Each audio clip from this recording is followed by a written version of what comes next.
Yo. Okay. What's up, guys? Learn about it. Hey, how you doing, man? So we started. How's everything? Good to see you. What's up, man? How you doing? Over here? There's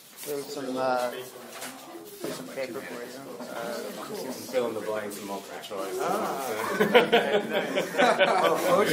There's one more. There's a map of Germany. Are there any maps of Germany left over? Very nice. We're going to learn how social democracy betrays. Cindy, everything seems to stop. Never again. I think I have more Is this a variation? Here, let me check this out. I'll tell you about it. It's all wrapped up like Samizdat, but yeah, I feel like I should go. Interesting. Yeah. No, I mean, I don't know this collection, but I know Santillana. Yeah, it's yours. You were looking for a dollar. So I got 2 copies, so yeah. Thank you. Okay. It's too Who's that? You shake heads, man. That'd be hard, man.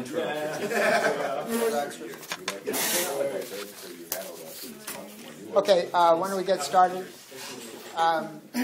I just want to call everyone's attention. I put translations of the most important initials up there.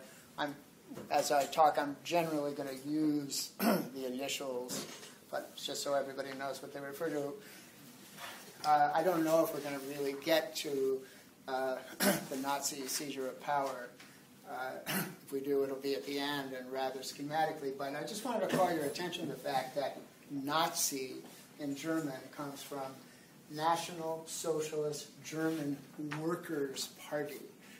It's really important to understand that the Nazis made real appeals to the working class, not very successfully, but they considered themselves to be a party that was for a workers' revolution, but a German workers' revolution. So, something that's often lost in translation when people just say Nazis or National Socialists.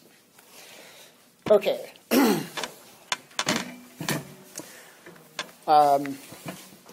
Cindy referred to what we're doing today as a lecture, and I corrected her to say that this is a discussion and presentation, and I really encourage people to ask questions as we go along, and hopefully I'll manage to cover this stuff in an hour and a half or 2 at the outside, and then we can really get into it. But feel free, if I make references to anything you don't understand, to just interrupt.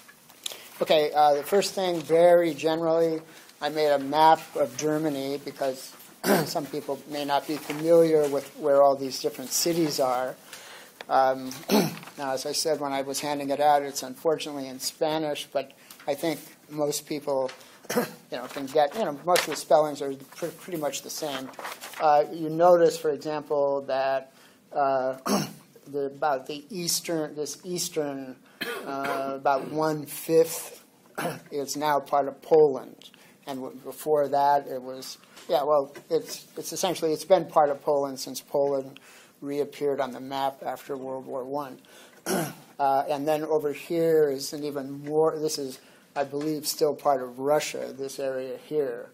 But at one point, and this is post-World War I. This was after Germany had given up territory, particularly in what's called this blank space here between Königsberg and the east. That was land that Germany had to give up after it surrendered in World War I. So Germany used to be, a pretty large country. I mean, it still is. It's still the biggest country in Western Europe. But so anyway, so as I'm referring to cities, I'll occasionally point at this map. You notice that the map is basically, it's a map of religious affiliation in Germany, and we might think that's not terribly important for what we're talking about, but in fact, the difference between Protestant and Catholic in Germany is still very it's not like it was during the Reformation when people were burning each other and fighting wars and things like that. But still,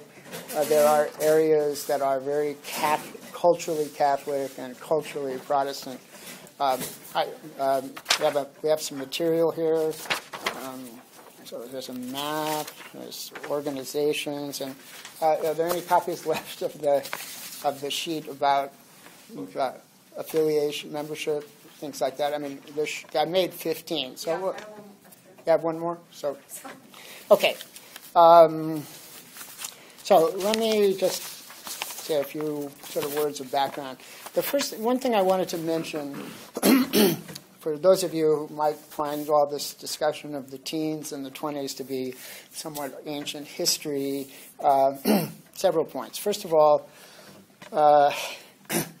in order to understand the political spectrum of today, basically you have to have a roadmap. And the roadmap is historical.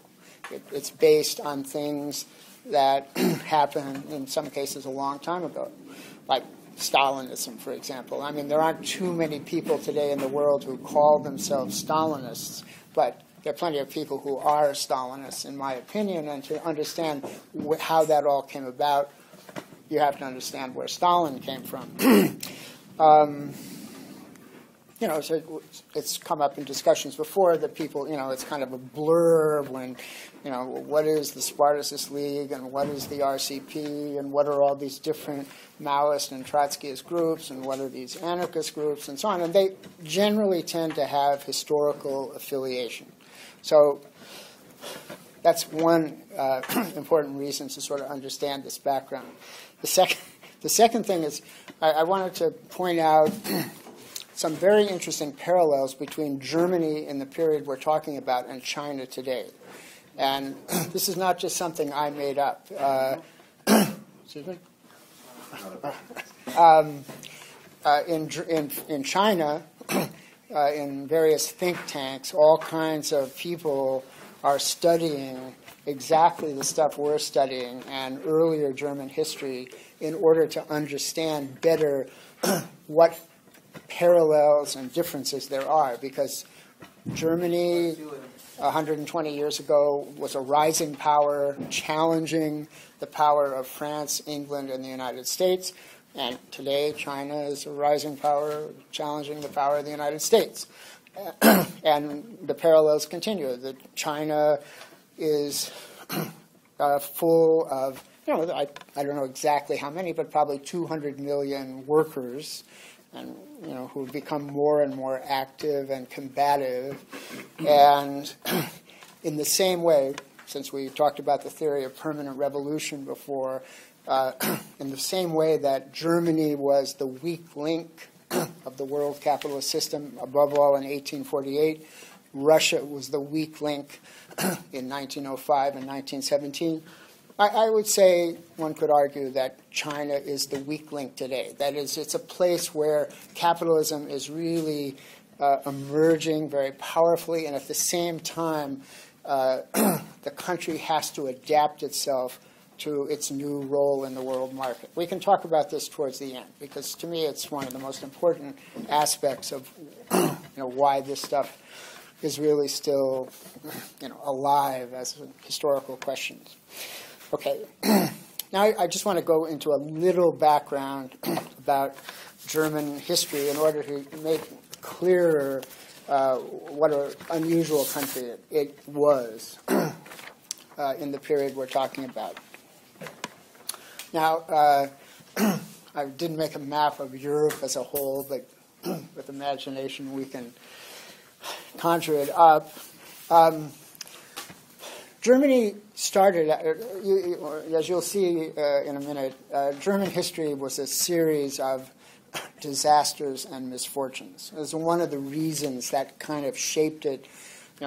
Today, or until recently, anytime anyone wrote a book about German history, the question in the background, whether it was about the 13th century or the 19th century, was always, why did Nazism happen in Germany? It's kind of like with Russia. You can't pick up a history book about Russia, whether it's talking about Peter the Great or Catherine the Great, and where the question is not somehow posed, why did Russia go the way it went?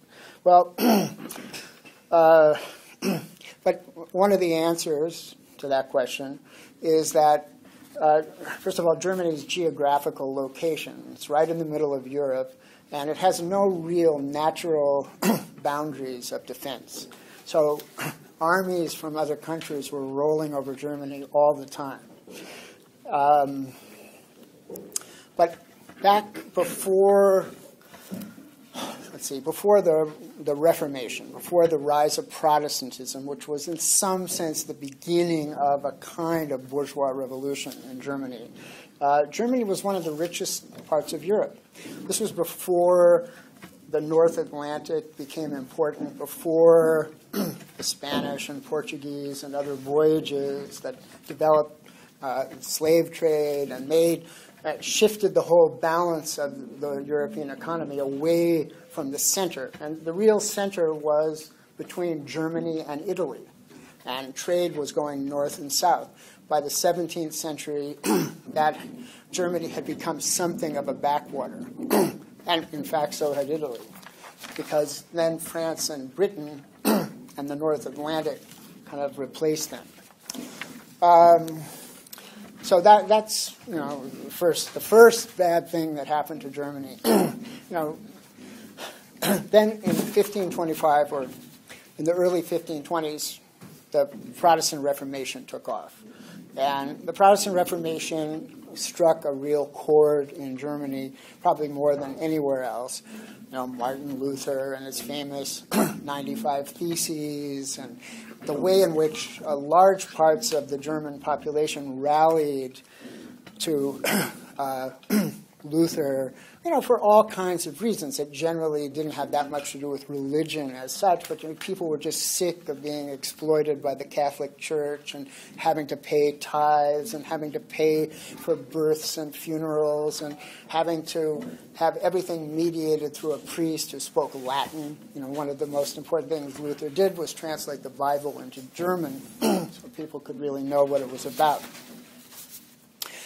And it all started nicely from Luther's point of view, but pretty soon it got out of hand, and there was a peasant uprising in large parts of Germany. It was very radical. And one of the most important figures in this was a guy named Thomas Müntzer, who was kind of a hero, and rightly so, in Marxist history. I mean, all through the history of the East Germany, the German Democratic Republic, and there was a 300-foot-high statue of Thomas Müntzer somewhere, in the During Weimar, there was a Thomas Müntzer statue, or yeah. I don't know if it's still there. That's amazing. Yeah, we probably bombed it.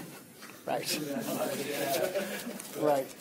And I forgot to mention, by the way, let's be clear on this too. When I say Germany, at this time and for many years afterwards, Germany was really a linguistic expression, and it was incredibly disunited, and it was in the interest of all the major European powers to keep it disunited, which was another one of its, shall we say, misfortunes. So the peasants revolted and scared the hell out of the landlords, and the Peasant Wars took place. Friedrich Engels wrote a great book called The Peasant Wars in Germany, which I highly recommend as probably more insightful about German history than 100 books by academics you might come across.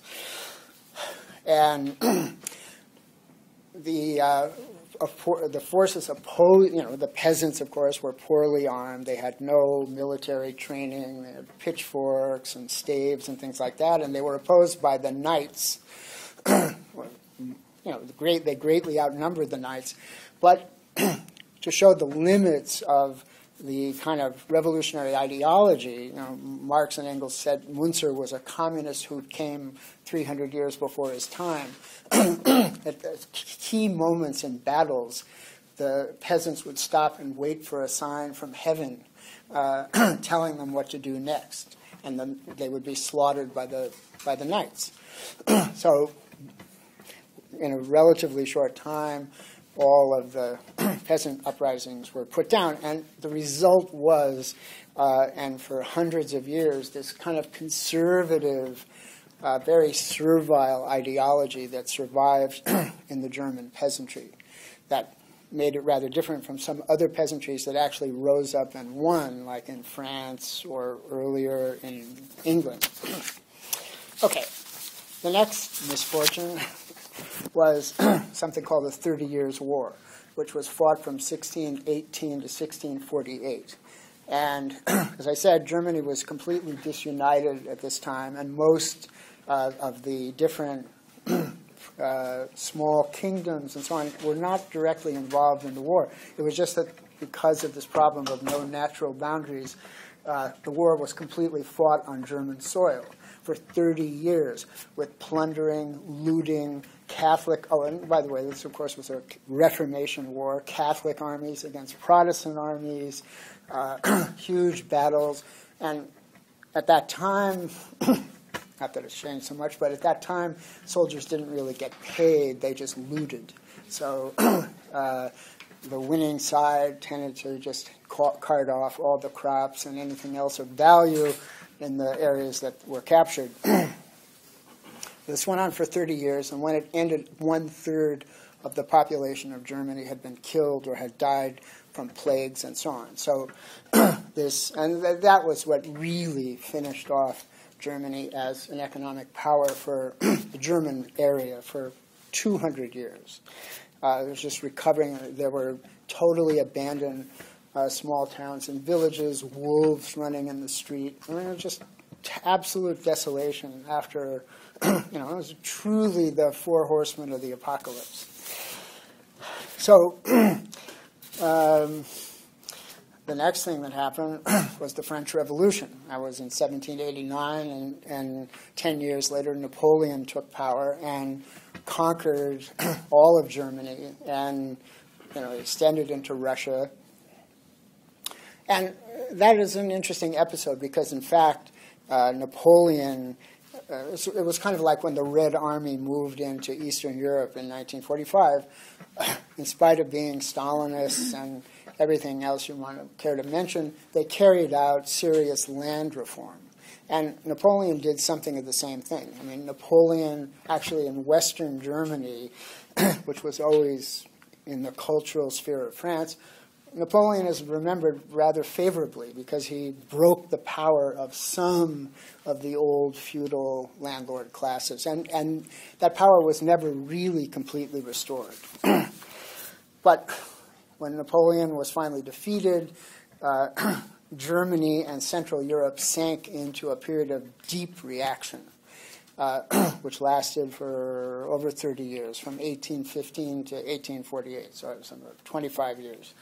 And this time, Russia and the different major parts of Germany and down here in the southeast, the Austrian Empire, the Habsburg Empire, was the most powerful empire in Europe at the time. Those three powers conspired to enforce a counter-revolutionary kind of repression of everything, from education to the kinds of books that got published, and not to mention, of course, political repression.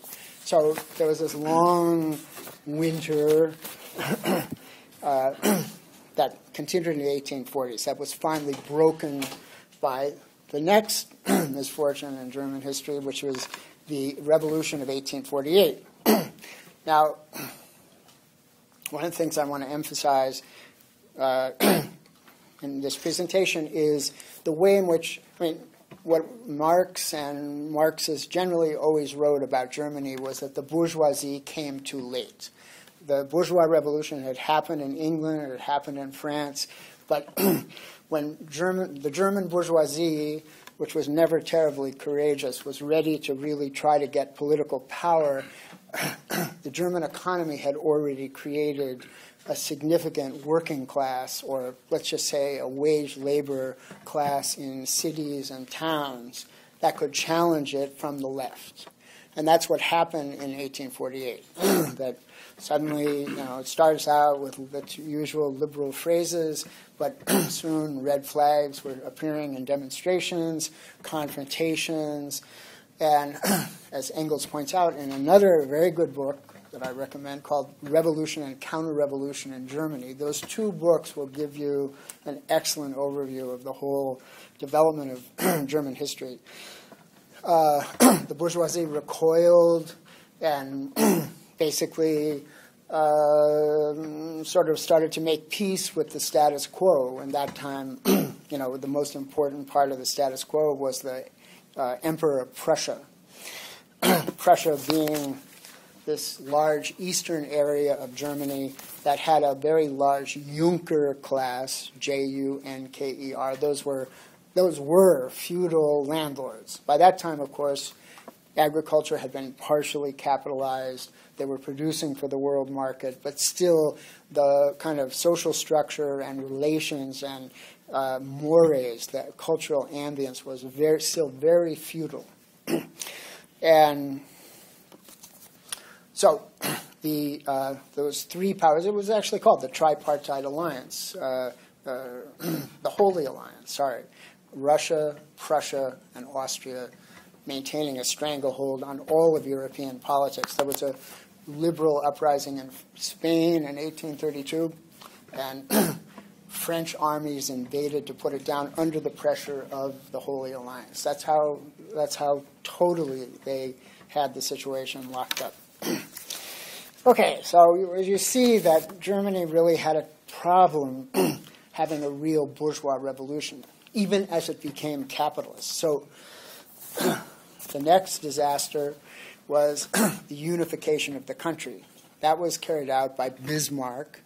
I'm sure most of you have heard of Bismarck. Bismarck himself was a Junker, very skillful politician. And at that time, the bourgeoisie had been trying to unify the country because that's what the bourgeoisie does. The bourgeoisie builds a nation state. And their conception was what was called the large German solution, which means that it would include lots of land that was part of the Austrian Empire. And their idea was with Austria and the German lands together, Prussia would be isolated and the country would be, liberalism would be more possible. Well, Bismarck very skillfully isolated the liberals and unified the country under what was called the small German solution, which meant excluding all the Austrian lands. And he did this by a series of wars in the 1860s. Bismarck, for example, studied the Civil War in the United States. He was very interested in the use of railroads and machine guns in modern, because they were unknown at that time in warfare in Europe. So he had a real world perspective, and he unified the country through three wars from 1862 to 1870. Now, the last war was the Franco-Prussian War, in which Germany defeated France and set the stage for the Paris Commune. The entire Paris Commune took place with the German army just right outside of Paris in case things got out of hand. The French reactionary forces weren't able to handle it. And significantly, the German socialists who were about to form the German SPD a few years later opposed the war from an internationalist point of view. They said no German soldier should die for this, imperial, whatever word they used, war against France. It was, I think, the last time that ever happened, as we shall see.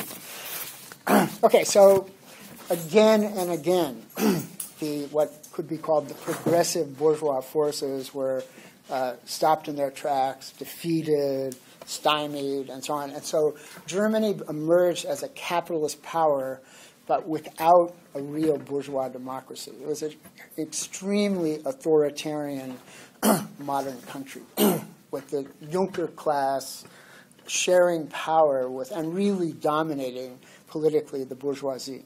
I won't go into details, but there were many key confrontations where the Junkers just put the bourgeoisie in its place. and ran the country in order to preserve their power in this large eastern agricultural zone. And it's only when the Red Army occupied eastern Germany in 1945 that these people were finally expropriated. Okay, now we can get into the current subject. But I think this background is important because one of the questions that's come up before is why was there no revolutionary party in Germany comparable to the Bolsheviks? And I think one of the important things you can see from all the stuff that I just mentioned is how the country remained highly decentralized even when it had this authoritarian Prussian regime in Berlin. The Prussia was, there were 4 or 5 other poles of power that even after unification, after they'd been defeated by Bismarck politically or sometimes militarily, it just wasn't quite a command economy in the way that the Soviet Union became, with Stalinism. So, we've covered a lot of ground before, particularly in the first meeting about Rosa Luxemburg and Lenin.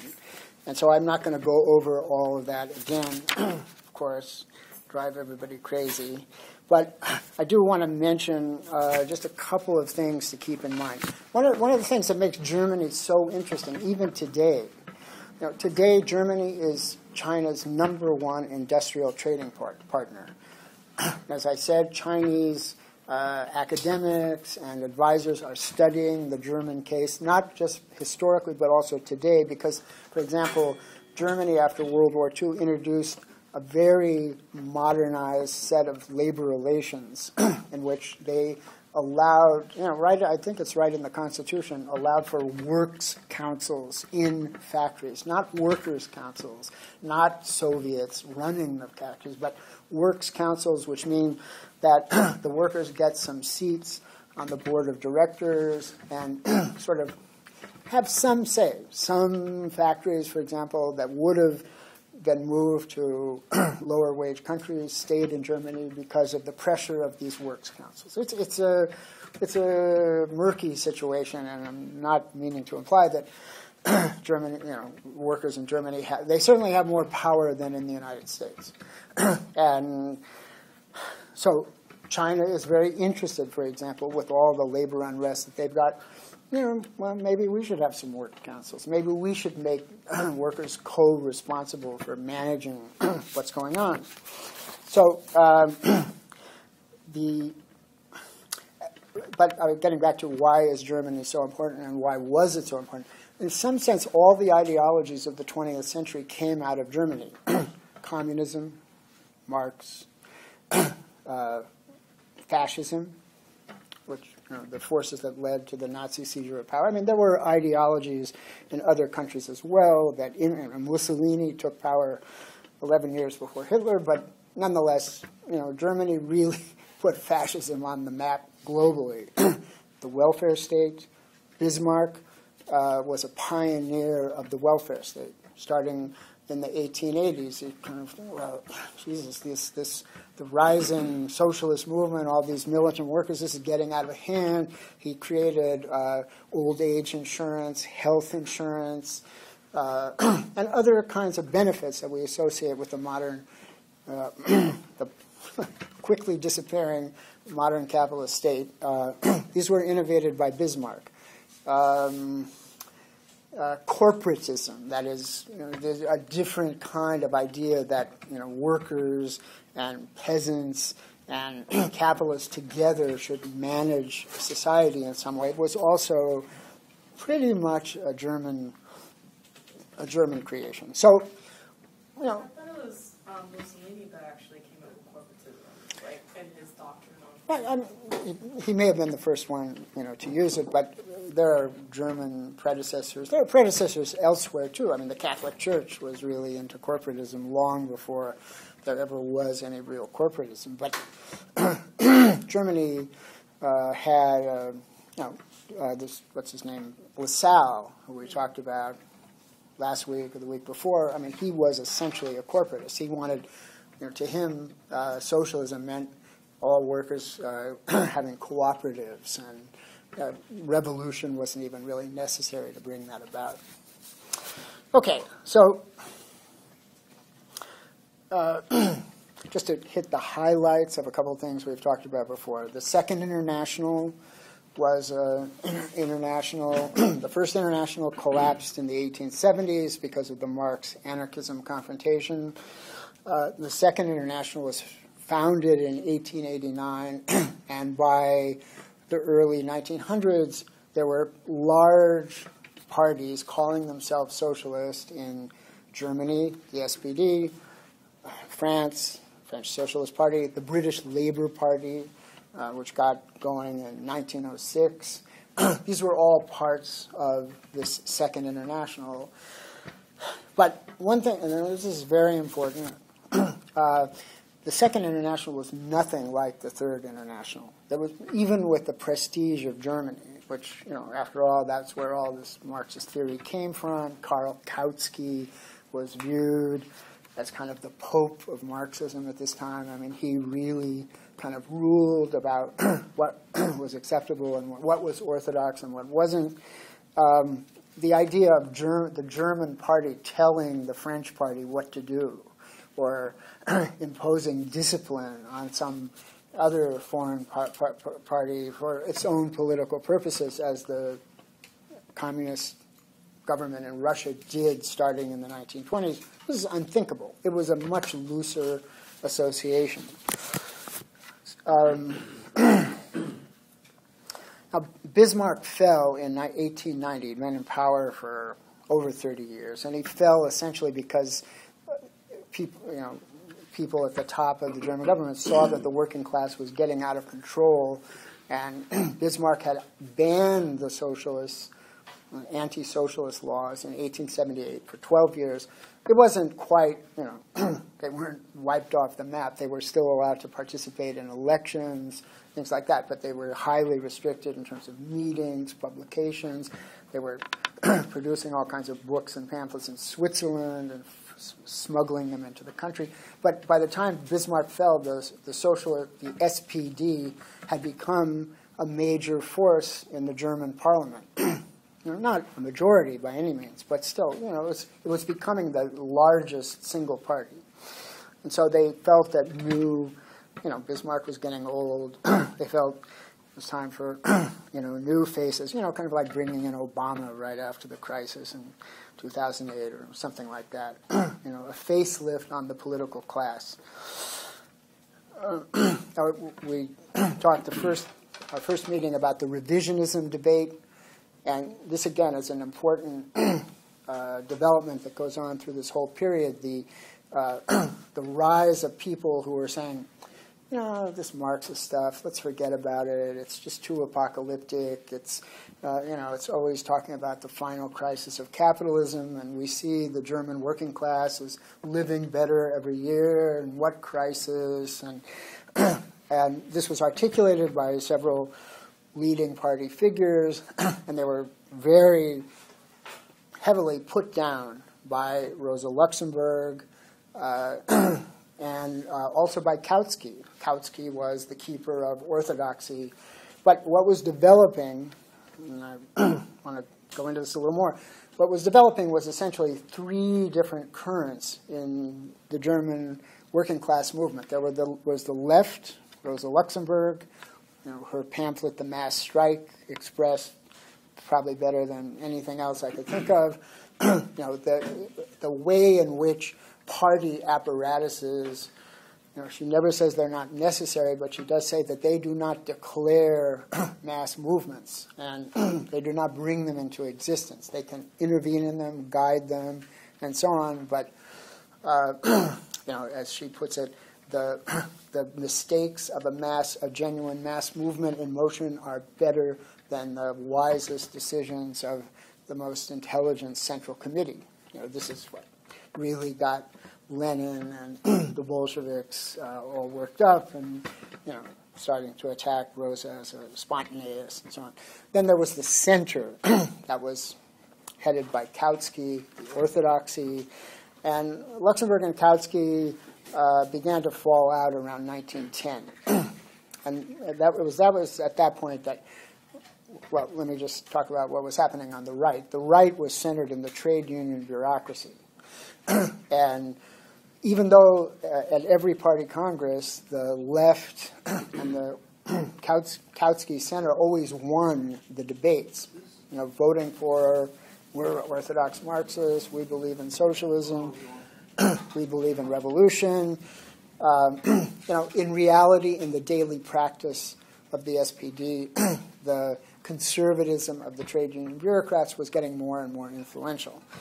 And by 1910, Rosa had it with Kautsky. And this is important for contemporary debates. If you ever have to deal with any Trotskyists, they always say Rosa Luxemburg should have founded a vanguard party just like Lenin did. Well, in fact, Lenin, right up to 1914, still looked at Kautsky as the most important Marxist in Europe. And as I mentioned, I think the first week, he couldn't believe it when the German SPD voted for war credits for Germany in August of 1914. He thought the newspapers were fakes produced by the police. And so here's Rosa, who had seen that Kautsky, had resigned from the revolutionary movement 4 years before Lenin, and yet Leninists today are still banging away about how Rosa should have formed a vanguard party. Now, this is a very complicated question. Why wasn't there a push for an independent revolutionary party? Because Rosa, by this time, had no illusions about the SPD. And for those of you who looked at some of the readings I sent out, already in 1908 in Holland, there was a small group of people who are effectively left communists who broke with Dutch social democracy and set up their own party. Now, as far as I know, they never became more than 500 or 1,000 people until World War I. But they were some of the most talented people in the Dutch movement, and the Dutch working class was very militant. If you read the Bourrier stuff, the stuff that I sent out the second time, I mean, there were militant mass strikes going on in Holland from 1902, 1903 on, right up to World War I. And these three figures, Herman Gorder, Anton Pannekoek, and Henrietta Roland Holst, these were very serious theoreticians. Pannekoek entered the mass strike debate with some articles in 1909 that Lenin thought very highly of. As a matter of fact, all references to Pannekoek in Lenin's writings up until after the Russian Revolution are very positive. I mean, he thought Pannekoek... He's mentioned in Infantile Disorder, though, right? Oh, yeah. Well, that's after. Okay. I mean, and by the way, let's not overlook the fact that Pannekoek's writings were also very influential in the United States. In the left wing of the Socialist Party, they were, the International Socialist Review, not to be confused with the current publication of the ISO, was read in 20 or 30 different languages, and some great articles by Pannekoek. There were Latvian workers up in Boston and Finnish workers out in Minnesota who were deeply influenced by Pannekoek's mass strike perspective. And when the Communist Party was founded in the United States in 1919, they had a hell of a time of winning these people over to the Moscow line because they were such, hard, left communist mass strike theoreticians. So Pannekoek had very wide influence, and Herman Gorder's influence came a little later. Henrietta Roland Holst she was less radical. She kind of oriented toward the center to some extent. And by the way, these people were all famous artists and scientists, which is another interesting point that we would be kind of surprised today if an astronomer like Pannekoek wound up as the theoretician of one of the most radical wings of the movement, or if a poet like Herman Gorder. I mean, Herman Gorder's most important poem is still read in Dutch schools today as the national poem. It's kind of like Melville in America or something like that. These literary and scientific people having such prestige? Well, probably the reason for that, similar to things we've talked about with the Bolsheviks, is that at that time there was a very significant gap between this small minority of educated people, people with kind of high bourgeois culture, and the mass of workers. And the best of them tried to hook up with the working class movement in whatever way they could. And it's just the case of Pannekoek, for example, and Gorder, very successfully. Pannekoek traveled all over Germany before World War I and was teaching in different party schools with Rosa Luxemburg. They were actually very close. And this brings me to another important point for the revolution itself. You notice up here in northwestern Germany, the cities of Hamburg and Bremen. Well, those were ports that were open to the world in a way that most cities in Germany, which were landlocked, were not. And therefore, they were always kind of more liberal in the bourgeois sense and more radical in the working class sense than almost any other city except for Berlin. And this is where Pannekoek and Gorder had their biggest influence. So I'll come back to that momentarily. Okay, so the war starts in 1914. The SPD collapses along with all the other major parties of the Second International, except for the Serbians, the Italians, and the Americans, who wind up opposing entry by their own country into the war.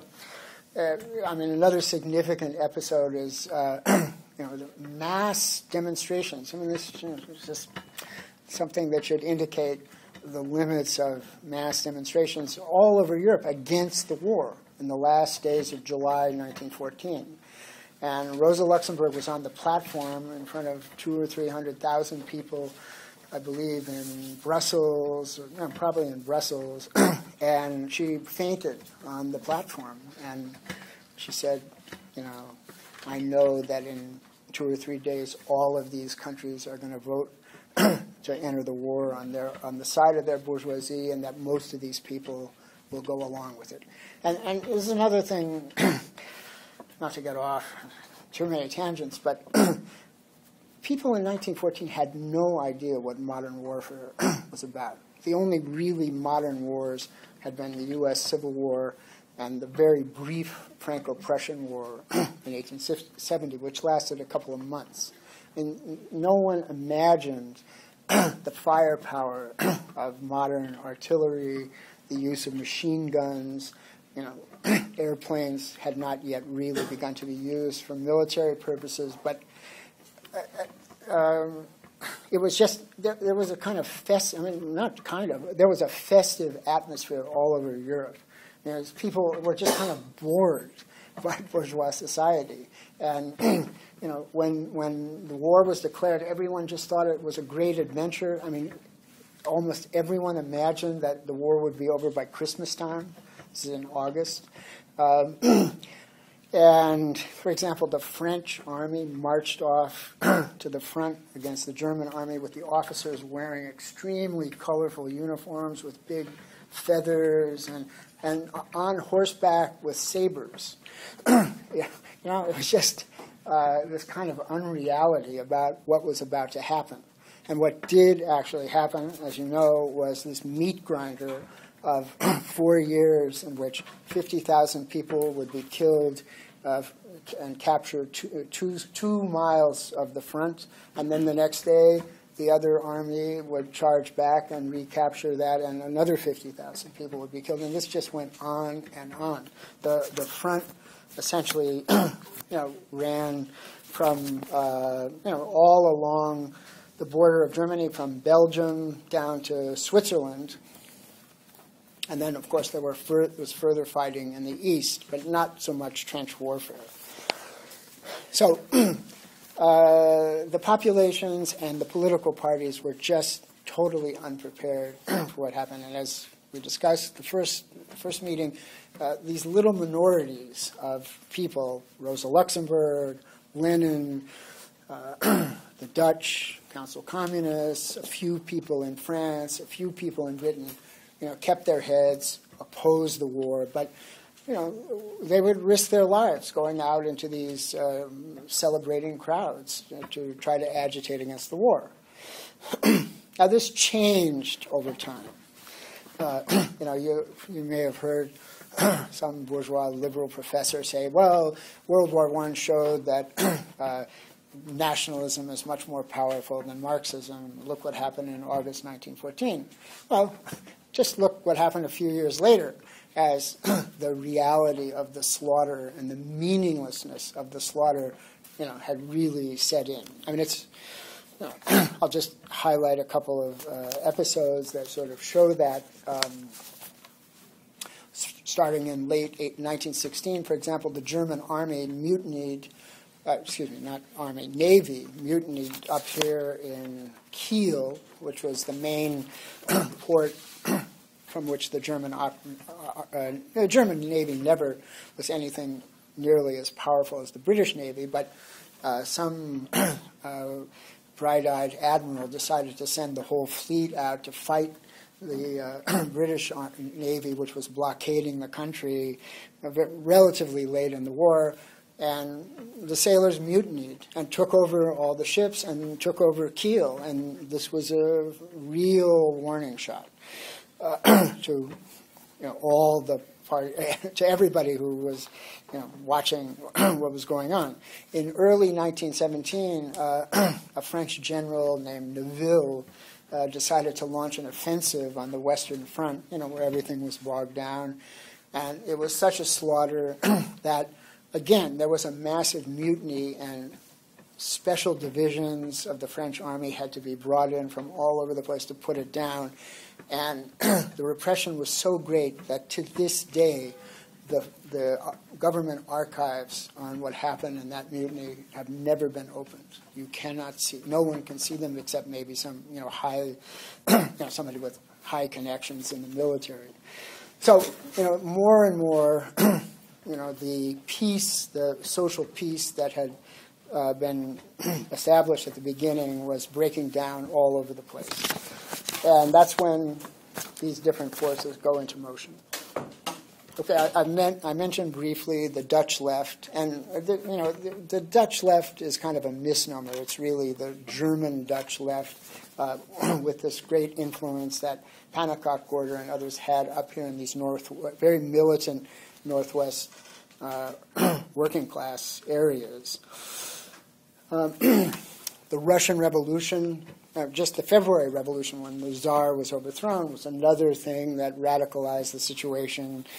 And very interestingly, in the United States, Woodrow Wilson, who was president, was watching all this very carefully.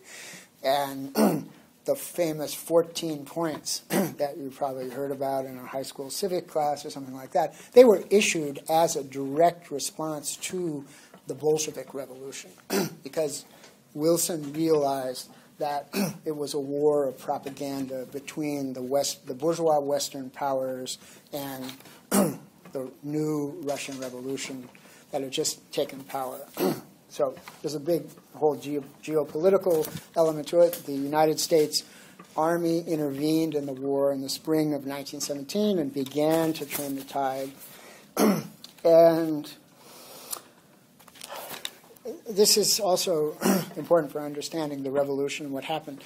Up until, even after the U.S. intervened, it really looked like Germany was winning the war. We talked about, because it was last time, the Treaty of Brest-Litovsk, which the Bolsheviks signed under duress in early 1980, or didn't sign, but I guess they did finally sign. But in any case, they gave away like 1/4 of all Russian territory to Germany and Austria. So on the eastern, and this allowed Germany to start moving troops to the Western Front. And so things are looking pretty good. And the lines were all holding on the Western Front, pretty much. Nevertheless, in September of 1918, with all of these riots and strikes beginning to really accelerate, the high levels of the German general staff looked at the situation and they just decided, it's all over. We've got to surrender. Or we've got to surrender on the best terms possible, and thinking that they would get maybe peace without annexations or something like that. Lauren, I have a quick question. Yeah. So a lot of times when you look at bourgeois histories, is the decision to surrender in wars makes it look like it's just based on external situations, but the kind of maybe the implicit thing of this, the presentation you're putting out is that they're also considering the internal dynamics of their countries, of whether they will be overthrown themselves, hence all the mutinies and whatnot. So sure. That's definitely a dynamic in how long to fight, when to surrender. Oh yeah, okay. I mean, there's always the question of the internal politics of all the countries involved in war. I mean, in the United States, as Woodrow Wilson was intervening, I understand some of you watched the Warren Beatty film Reds the other night. Well, you know that Wilson got reelected in 1916 on the slogan, "He kept us out of war." And a few months later, he declared war on Germany. And from 1917 to 1920, the U.S. government was repressing the IWW. It was pretty much unprecedented levels of repression, with thousands of people jailed, lynchings, IWW offices being burned down and shut down by people's militias, essentially middle-class people.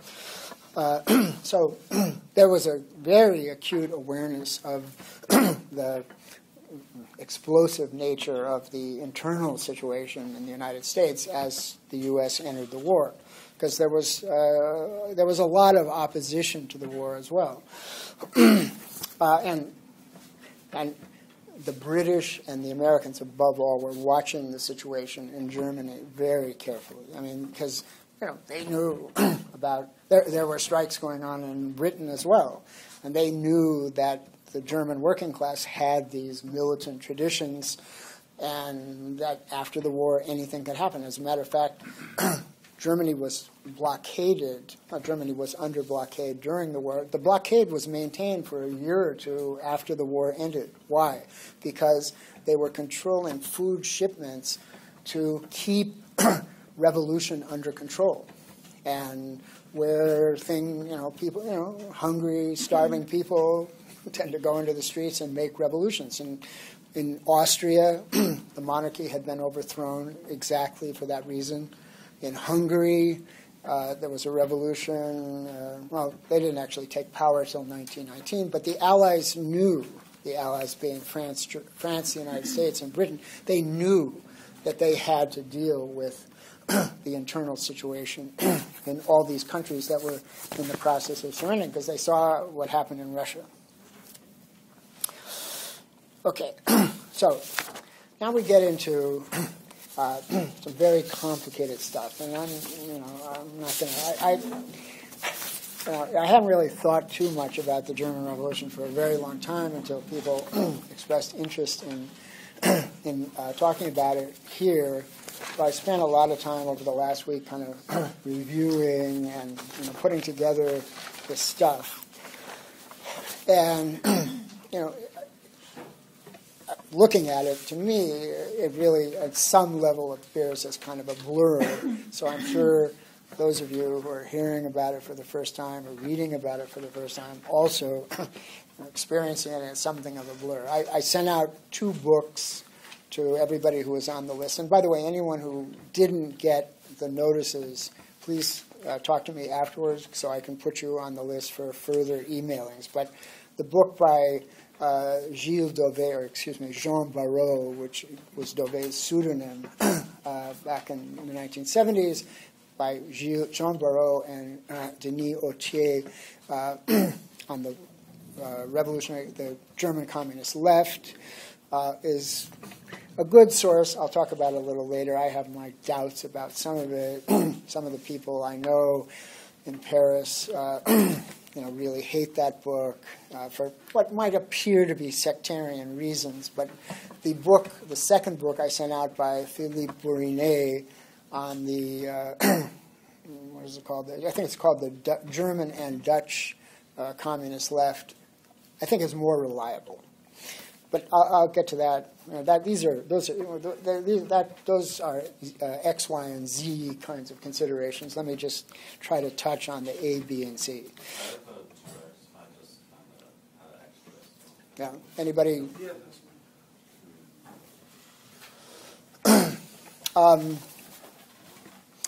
So Germany surrenders, and the German emperor, the Kaiser, flees to Holland.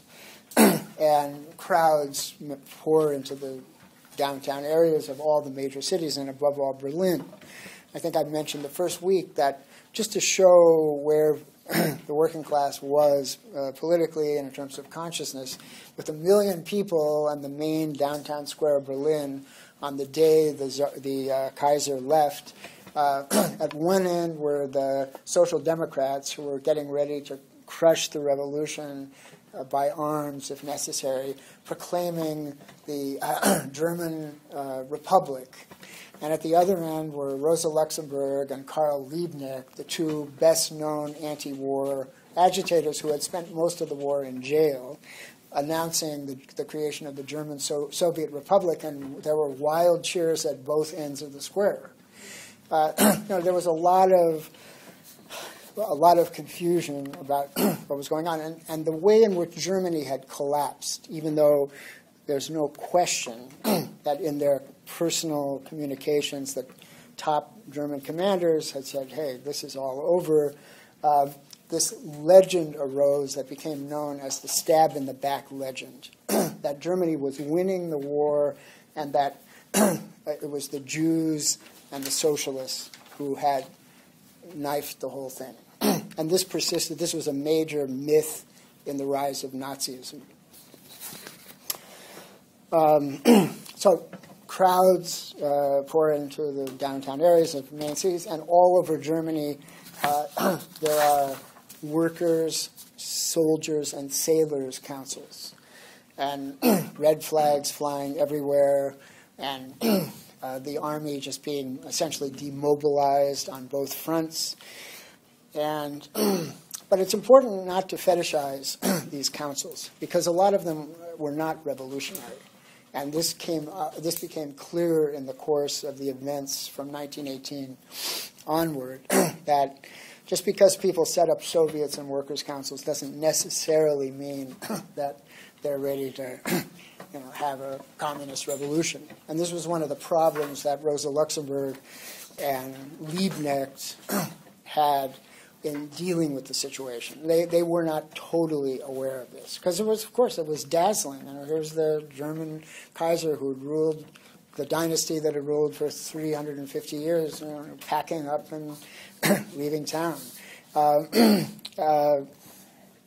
let me just back up briefly to explain the political developments during the war.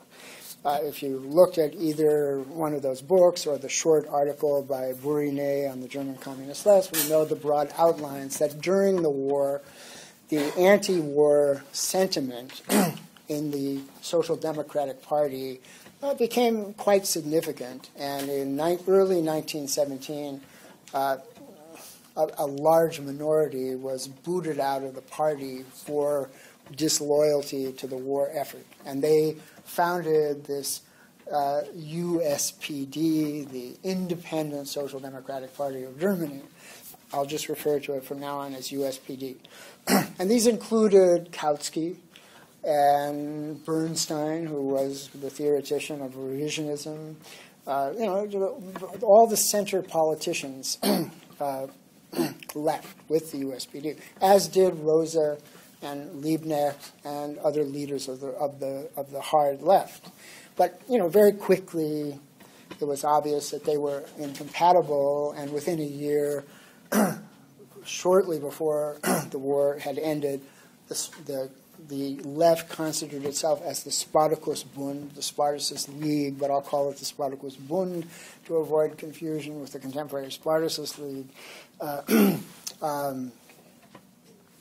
Yeah, they were a minority. Probably in all of Germany, they had 500,000 followers, whereas the USPD had about 5 million followers, and the Social Democratic, the true conservative or reformist Social Democrats had about 6 million followers. This I'm talking about as it turned out in the first elections after the war. And then within the Spartacus Bund, there was already a split underway. And that's the far left may not be brilliant in making revolutions, but it is brilliant in developing splits. And this tension arose even before the collapse of the government and the German military surrender between Rosa's faction. Rosa, of course, was in jail almost all this time, but the people who founded the Spartacus Bund with the so-called IKD, which were the left communists up here. That's the independent communists of Germany. Excuse me, international communists of Germany. And their real base was up here in these radical cities, Bremen, Hamburg, and elsewhere. Now, another really interesting aspect of this whole development was for these people known as the revolutionary shop stewards. And they were centered in Berlin. And they were sympathizers of the Spartacus Bund early on. They were against the war. They met almost every night for some time during the war. They were coordinating actions in the underground around Berlin and in some other key cities. And they were totally won over to the Spartacus Bund. I had a quick clarifying question. According to this map, is the Spartacus, the IKD, and I forget how to say this. Left radicals? Yes. Are they all still part of the USPD as tendencies, as fractions? Yes. So they're not independent groups at this point? Not yet, but as you see, then they all... by the way, I want to ask you... explain that while I was photocopying this side over here got cut off, but these are basically the syndicalist forces that were constituting different kinds of unions or direct action workers groups and things like that. And I frankly don't know that much about them. And for the narrative I'm developing, they're not. I don't think they're terribly important. So I apologize for that. But FAUD? Sorry? The FAUD? Yeah, FAUD, and then other groups that moved in and out of the far left during the key years from 1918 to 1921, 23. So in your presentation, are you going to try to? I'm wondering if you're going to go into a little bit about how, I know Rosa's concern was not forming a sect or becoming isolated from the working class, so she was always trying to navigate a pretty complex relationship to the USPD, right. Which when you read Trotskyist histories, they kind of slam her hard because they're like, she didn't break with the USPD and right. ended up muddling a clear organizational position. Right. Okay. Well, that is true. Rosa felt very strongly the need. Her friends. She was very friendly with the Dutch ultra-left people, and particularly with Henrietta Roland Holst, who kept saying, "Rosa, what are you doing in that rotten reformist party? Why don't you break out and start your own group?" And she said, better to be part of a muddled reformist mass group than to be a small sect on the sidelines. That was her attitude, and that is why she continued after the collapse of, after the revolution, so to speak. And by the way, the first head of state after the Kaiser left was Ebert, who was one of the key right-wing socialists. I mean, the situation was so dire that the only people they could think of to put in power after the Kaiser left was the SPD. And I should mention that for a year before that, the German military had been in contact with the right wing of the SPD preparing for this situation. There was something called the Gruner-Scheidemann Pact. Scheidemann was another wretched right-wing SPD politician. Gruner was a German general, and they worked out a deal that, the Kaiser goes, the SPD will take power, and the military will support the right wing. So everything kind of fell into place, such as it was.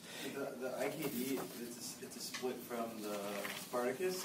I was just about to get to that, but yes, I mean those are the hardcore followers of Pannekoek and Gorder up in those northwestern cities, and they gave Rosa a hard time also about not breaking immediately with the USPD. They later, when the split finally happened, this was after Rosa was killed, and the Communist Party affiliated with the USPD to form a new mass party. The IKD people said they'd rather have 5 million wretched reformist left-wing social democrats than to have 50,000 hardcore revolutionary workers. And that certainly is not how Luxemburg imagined it, but that kind of was the result of her policy. And then their class composition was, they were mostly sailors, or, No, I think, clearly they were, they were longshoremen and other people connected to the ports, but I think also some, important industrial workers as well. But clearly the atmosphere of the port, the constant interaction with foreign influences and things like that were one of the reasons why those cities were more open and more radical than some of the cities in the heartland. Okay, so the right wing of the SPD takes power with the support of the military.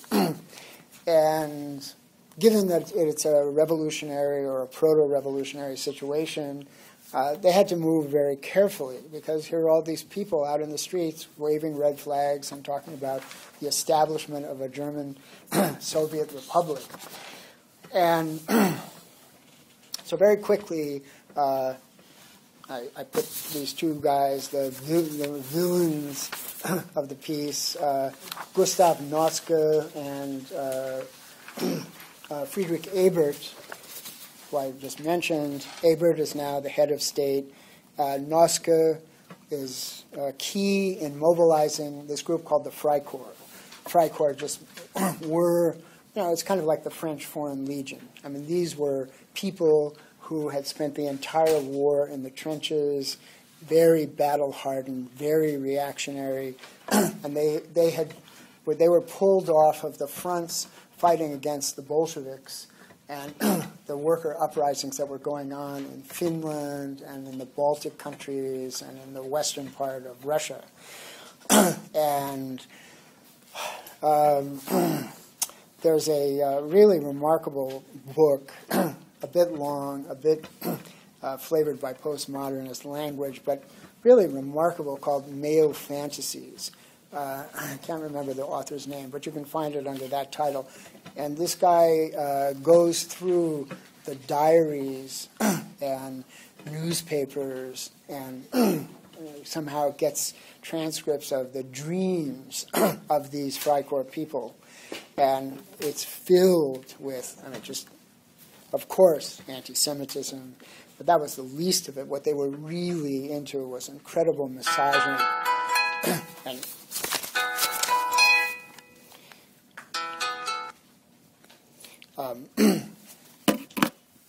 And Jewish communist women were to them, Rosa Luxemburg was the symbol of everything they despised, and they reveled in capturing and killing communists, executing them, but they were particularly vengeful and violent with women communists that they captured. So these were not nice people. And there were tens of thousands of them, and they were brought into Berlin by the Social Democrats. This is something that at the time, again, we have to remember, we look back on, world wars, massacres, and things like that as not something that we relish, but we were kind of used to that kind of catastrophe. At this time, after 100 years of relative peace, a peaceful development of capitalism and so on, this was just all so completely new. And so the Freikorps came into Berlin, and street fighting started in January 1919. The KPD was founded at the very end of 1918 by these two factions. And Rosa Luxemburg and the people around her, who were the leaders of the party, were extremely cautious about it. And what they were even more cautious about was the creation of a third international, which they were being pressured into by the Bolsheviks, because their feeling was, Russia, this is this backward country. I mean, they defended the Russian Revolution down the line. Rosa wrote some great articles in which she said, yes, the Russian Revolution will be strangled in defeat, but it will be strangled above all by these cowardly social democrats who will just sit back and let it happen. I mean, she blamed the reformist leaders of Western European social democracy more than anybody for the isolation of the Russian Revolution. And she also, in one of her very last articles in the KPD daily newspaper, I mean, just imagine, it's a daily communist newspaper, and it was just one of 15 or 20 daily KPD newspapers all around Germany, just to show you the depth of the revolutionary sentiment at that particular time. One of her last articles says, in previous class wars throughout history, the opposing side entered battle under their own banners, class against class. But today, what we're seeing is the counter-revolution entering the battle under the flag of a social democratic party. If the question were posed clearly, capitalism or socialism, the great mass of German workers would have no doubts about which way they wanted to go. But we have entered this period in which no question can be posed clearly. Guy Debord quotes this passage in The Society of the Spectacle, if you recall. It's really a very powerful thing that she wrote. Rosa and Liebknecht were murdered 2 weeks later. Street fighting started in Berlin, and the Freikorps didn't have too much trouble mopping up the communist people who were in the streets. There was no mass strike backing it up. It wasn't exactly like Occupy against the NYPD, but it was a pretty one-sided battle, because behind the Freikorps, who were they were just paramilitary volunteers, but behind them was the German army and the police. It is interesting, however, that the chief of police of Berlin at this particular time after the revolution was a member of the USPD, and he actually helped. And he managed to keep the police off the backs of the communists for, I think he was ousted shortly after this. But, it just shows what happens in revolution. Socialists in the government, a left social democrat as chief of police, and so on. Rosa and Liebknecht are hunted down, arrested, and they were murdered by the Freikorps on January 15th. So about 2 or 3 weeks after the creation of the KPD. And the repression came down very hard and continued for the next few months. And a number of other major figures were also assassinated in that period, including, did I put him on the list? Yes, the second name, Leo Jogiches. He was Rosa's partner for the better part of their adult lives. Also a very brilliant Polish Marxist revolutionary. Gustav Landauer? Sorry? Gustav Landauer also? Yes, but Gustav Landauer was an anarchist. Yeah, I know. I've been there. No, I'm just. He wasn't in Berlin. He was in In Munich. the South, right? He was in Munich. Yeah. Let me get to that. But I'm glad you mentioned it. He's a great, he was a great firebrand, very good writer, very good revolutionary. But the tensions are developing between the Spartacus faction of the KPD and this IKD group from the Northwest with sympathizers elsewhere. And this is where it gets very murky. Now, what were the issues between them? One was Rosa wanted to participate in the parliamentary elections for the National Assembly in January 1919. The IKD said, we are not interested in elections. They were in agreement on breaking with the trade unions and seeing the trade unions as hopeless and irrecoverable. And again, above all, but all of them agreed that the question of forming a new international that would tend to fall under Russian control was something to be avoided at all costs. And this remained a sentiment in the KPD for at least a couple of years after the revolution. Now, the rest of the history of the German Revolution is, I tried to hit, the high points in this second page of this handout.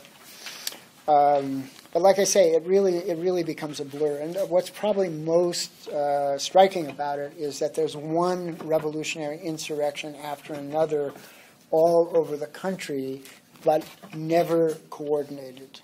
Always in one city, always crushed in isolation. So, for example,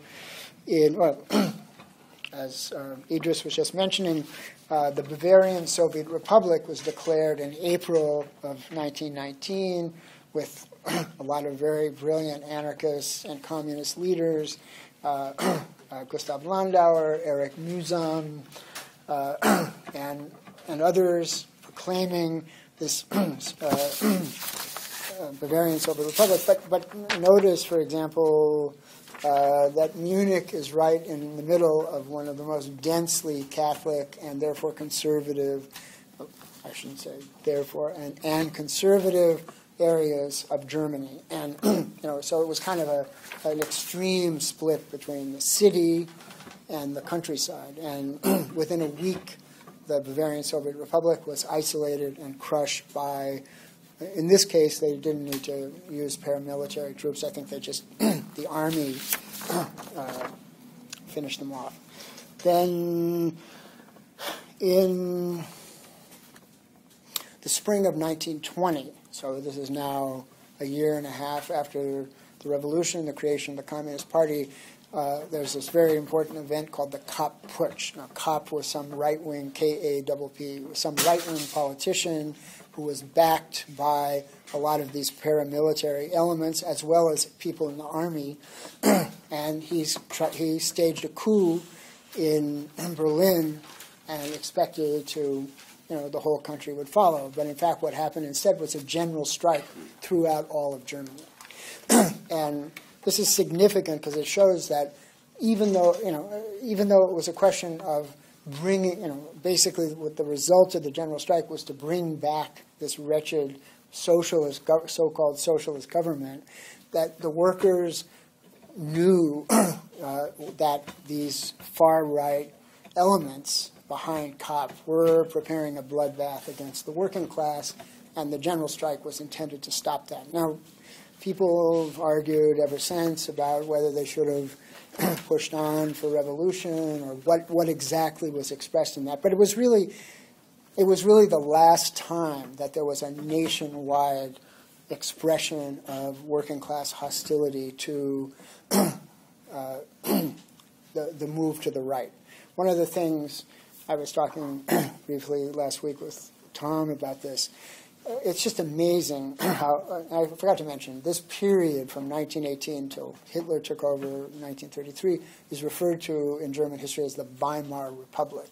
It's called the Weimar Republic because the Constitution was written in the city called Weimar, which is on the map just a little bit south of, it's not important. It's a small town. It's famous because that's where Goethe sort of held court.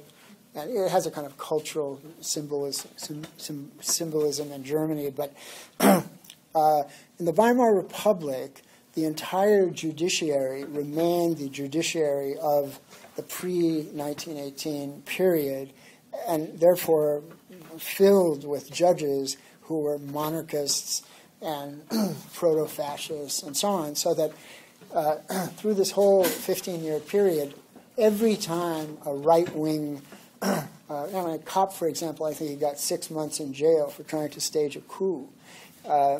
Every time a right-wing or far-right individual or group came before these courts, they would get a slap on the wrist, whereas any leftist involved in anything would either be sentenced to death or given a very long prison term. So it was right from the beginning, this Weimar Republic was a very shaky operation. I mean, in 1922, this very charismatic guy named Walter Rathenau, he was a Jewish businessman who was the foreign minister. And he was assassinated by a far-right terrorist group. And again, there were mass demonstrations all over Germany, probably some strikes and so on. And as far as I recall, the people who killed him were never arrested, and some of them after World War II reemerged as famous writers and things like that. It was just the whole just as one would expect in any capitalist bourgeois democracy, everything was tilted towards repressing the left and at best slapping the right on the wrist. Since I mentioned Rathenau, I want to go into another element of sort of geopolitics that played an important role. Starting, because of the Russian Revolution, this starts with a guy named Karl Radek, who is on this list. Karl Radek, like Rosa Luxemburg and Leo Jovic, was a Pole, or maybe even a Lithuanian, but one of these people who spoke 5 languages, was active in the revolutionary movement all over Central and Eastern Europe. He came to Berlin as a Comintern emissary in early 1919, and very talented guy, politically kind of all over the map. One day he was sympathizing with the IKD, the next day he was sympathizing with somebody farther to the right. He was very quickly arrested, but it was an arrest like very few others, in which he basically held court in his prison cell in Berlin for several months. He was a very important guy, and he was very well known, not just in left-wing circles. And so for those 2 months, all kinds of top-level businessmen and military figures, as well as people from the left and the trade unions, were coming to Radek's cell. It was like a salon. And so Radek, of course, became kind of the expert on the German question for the Third International, for the Soviet government, and so on. And shortly after this, there was already a momentum for a kind of rapprochement between Germany and the Soviet Union, no matter who was in power in Germany. And this is really incredibly interesting. I don't think I should go off on in too much detail, but it's just so interesting that I want to say a few words about it. During you recall last time we were talking about the Red Army invaded Poland in the summer of 1920 with the hope of sparking a workers' revolt in Poland and being on the border of Germany when the German Revolution happened. And at this particular time, some members of the IKD were in Moscow, and they met Lenin And Lenin pulled down a map of Germany and said, "So, comrades, our army will soon be on the eastern border of Germany. Where do you expect the revolt to break out first here in eastern Prussia?"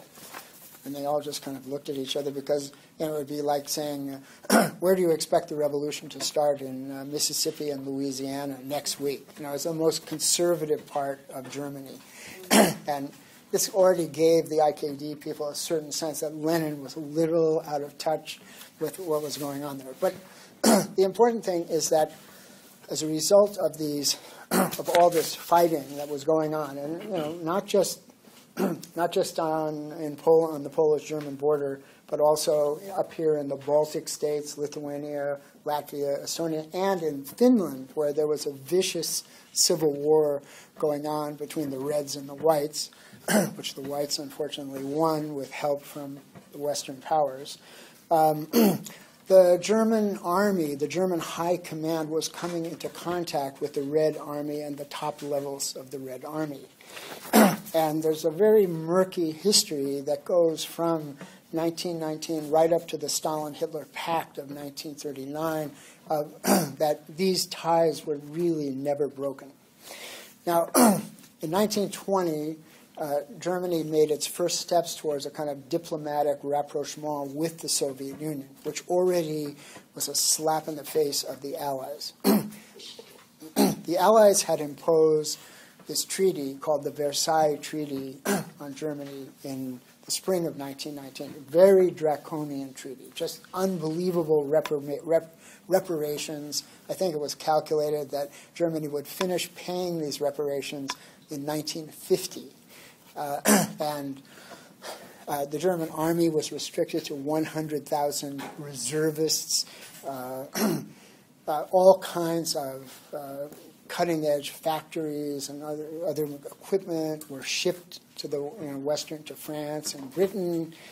It was really a what they call a Carthaginian peace, where Germany was left with very little. And needless to say, this treaty was very unpopular, and the Social Democrats who signed it were further considered to be traitors. At first they had knifed the German war effort in the back. Now they signed this horrendous treaty, and it was, since a lot of the leaders of the SPD were Jewish, it was very easy to play up the fact, here's a Jewish conspiracy selling out the country. It was right-wing propaganda right up to 1933 when Hitler took power, and Hitler tore up the Versailles Treaty.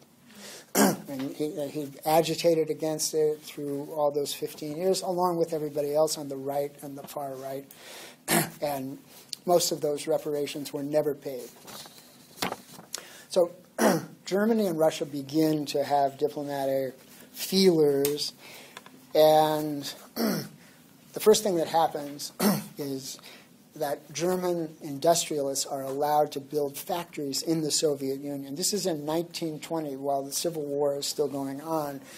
They were allowed to build make military equipment and other key materials that had military use. Now, I, of course, got interested in this. I looked into it a little bit. Some of the people on the German side actually traveled to Moscow and met with Lenin and Trotsky. And I have to say, as critical as I am of Lenin and Trotsky, I could not find any smoking guns. It was a very straightforward, pragmatic deal. We need this military equipment. You need some profits. So we're going to let you build these factories. But it was one of the ways in which these ties between the two governments began to be established. Around this time, there's a very colorful character named Colonel Max Bauer, who had excelled in crushing several working-class uprisings. He traveled to Moscow. He's met at a ceremonial dinner with Lenin and Trotsky. Further contracts are signed. And then Max Bauer goes on to China, where he becomes a consultant to Chiang Kai-shek, and the Chinese Nationalist Party will be dealing with this next week. And he's involved in crushing the communist workers in Shanghai and Guangzhou in 1927. So there's a kind of a set of relationships that are being set down here. And I don't want to draw any conclusions. I mean, some people think that this, already allowing German factories to be built in the Soviet Union was another step towards the emergence of the Soviet Union as a nation state that was pursuing nation state aims, and to hell with the international movement. We can talk about that, but this was going on. In 1922, a formal agreement called the Treaty of Rapallo was signed, and the guy who engineered it on the German side was this guy Walter Rathenau, and for his trouble, he was promptly assassinated by these far-right underground groups. It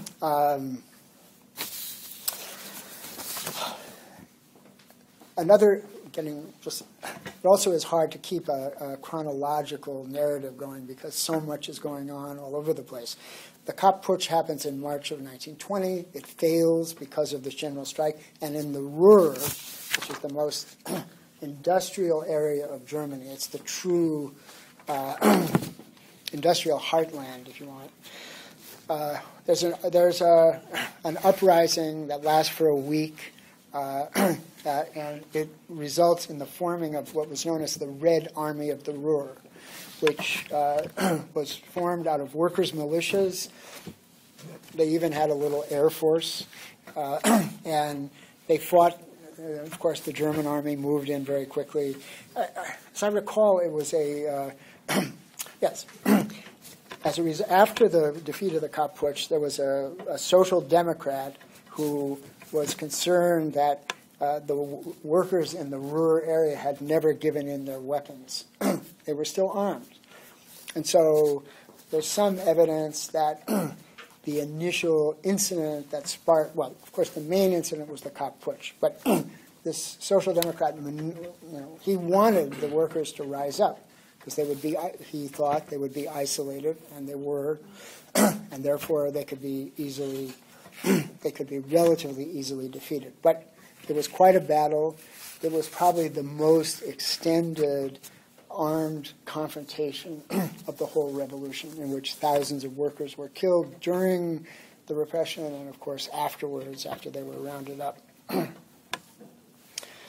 I was in Germany last fall, and I stopped off with this guy I know in the Ruhr who's kind of a historian, kind of a maniac who has 25,000 books in his library, but that's another story. And he knows a lot about this stuff. And I said, well, I'm looking around, nothing much of significance has happened in the Ruhr for a very long time. And he said, yes, it's very curious. There's a magnificent 3-volume study of the Ruhr Revolt. Unfortunately not translated. I'm thinking of making a 20-page outline of it, but that's going to take a while. He said when this guy was writing this book, which was in the 70s, he came around and tried to find people who had experienced these events, and it was just almost forgotten.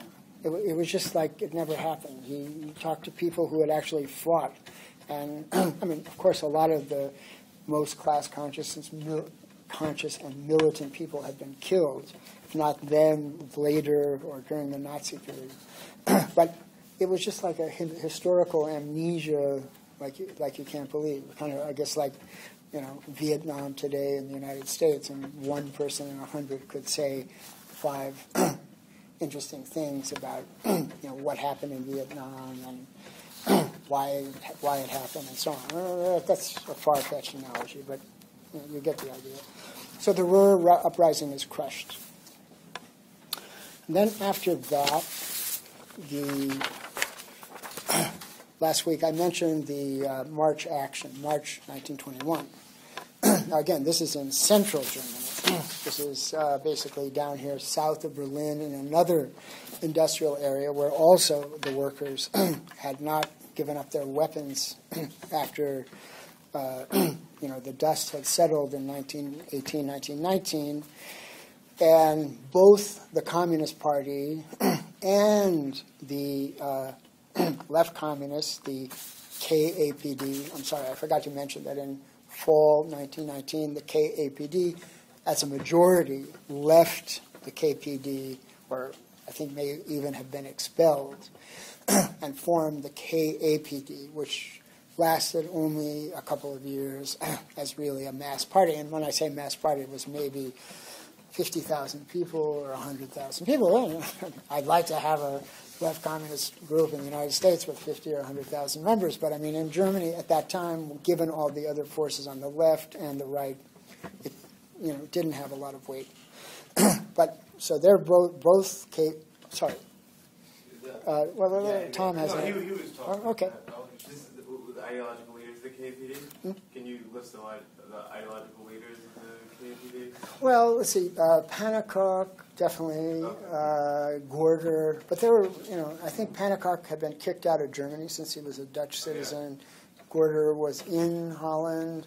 Probably the most interesting guy in the KAPD at this point was a guy named Max Holz, Holz, who was a working-class firebrand, incredible speaker, and great street fighter and strategist. And he kind of excelled in these kinds of confrontations, and he managed to play a leadership role in the March action, and then escaped to the Soviet Union and wrote an autobiography, which I haven't read, which is supposed to be really good about what happened. Did he die in the trials too then? Or Sorry? Did he die in the trials then? Or? He died later, much later. Okay. I don't know in what circumstances. So both the communists and the oh, sorry. No, Tom. I was just letting you know he was raising his hand. Okay. Anybody else have a question? Both the KPD and the KAPD have people on the ground in central Germany, and there's tremendous hesitation in both parties, actually, about the wisdom of an uprising at that time. And the great majority of workers in the immediate area, in fact, are hostile to the March action, which involves seizing some factories and with armed militias and getting ready to fight the police and the army. And in fact, the majority, even the great majority of workers, kind of held back. And so, once again, even though people like Max Holz organized brilliant resistance for a couple of weeks, the uprising was crushed. I think 1,000 workers were killed. Many more were arrested and sent to jail for long terms. And there was much hand-wringing and accusation afterwards.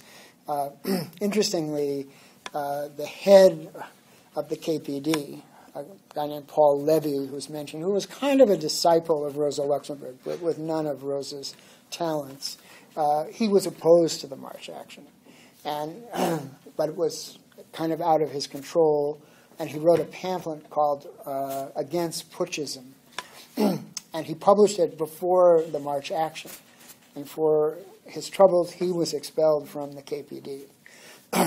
Lenin actually privately agreed with Levy, but because he broke party discipline by publishing this pamphlet, nothing was said. In the KAPD itself, there was a lot of criticism of the March action as well, that it was poorly prepared and isolated, and I think the term adventurous was used. So this was not really a sticking point between the two parties at that point. I mean, there was a lot of hesitation on both sides, and ultimately it was kind of an ill-considered action.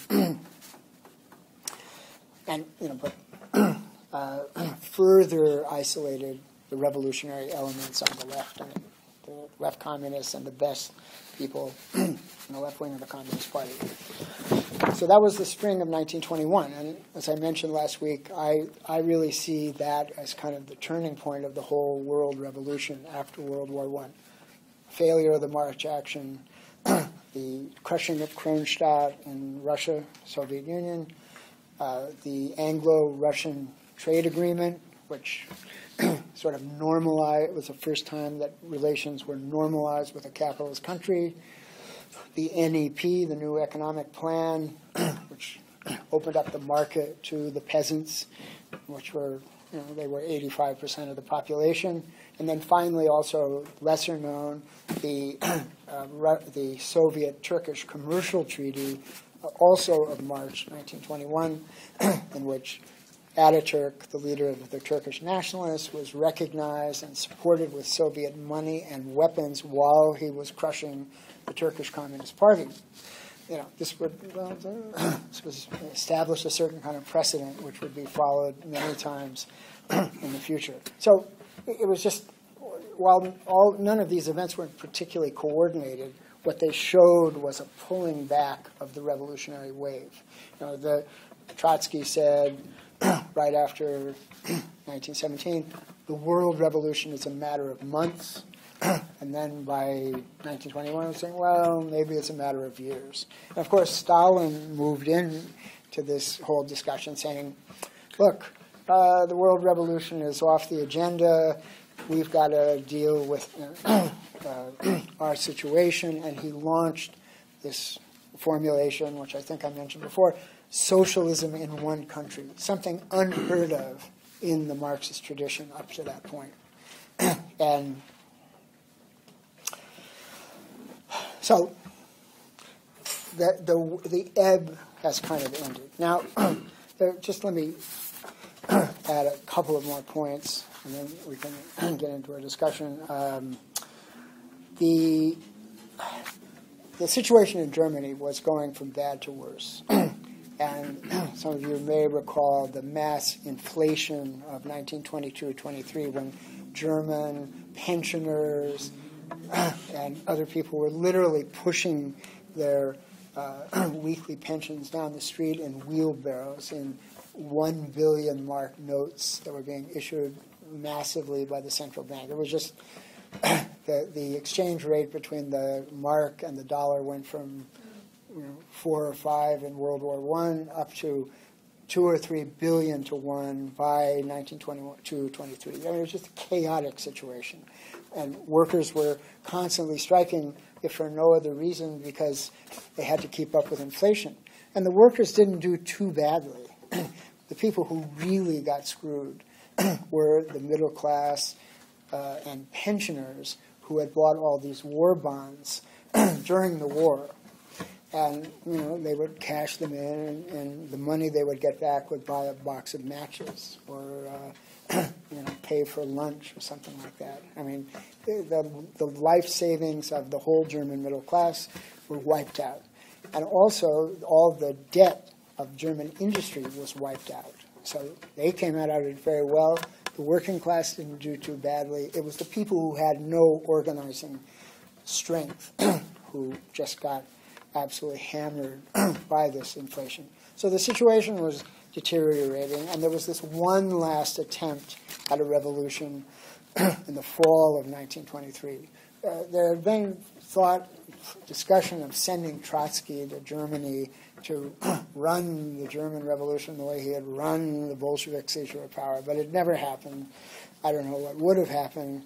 But finally, in October of 1923, at the culmination of this crisis, there was Hitler's putsch in Munich, an attempt to seize the Munich government, which failed. And at the same time, a completely botched uprising in Germany. I think I mentioned last time that the Comintern analyzed the situation, decided to call it off, sent telegrams, and the guy with the telegram who was supposed to notify the Hamburg working class that the insurrection was off missed the last train. And so they rose up and they were crushed in isolation. And interestingly, as I point out at the very end here, the weapons that the German army used were from the Soviet Union. Not that the Soviet Union had sent them for this purpose, but they were weapons that were part of this deal in the German-Soviet rapprochement. Okay, I've talked too much, so why don't we move to questions and discussion and see what we can, we can flesh this out more in terms of these different factions and what this means for today. I just one last thing. Again, it's the parallels and differences with contemporary China that I think are the most interesting aspect of why this stuff is not just ancient history for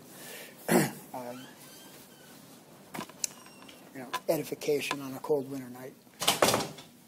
Can you say a little more about maybe this is a very broad question, but about the class composition, and maybe the changing class composition of Germany at this time, maybe between like 1889 and 1923, and any of the like ethnic division of labor, like why were there so many Jews in the SPD and then also in the far left wing? Is that related to the division of labor? Oh, yeah, sure. Okay. First of all, Germany was the most dynamic industrial country in the world at this time, with the exception of the United States.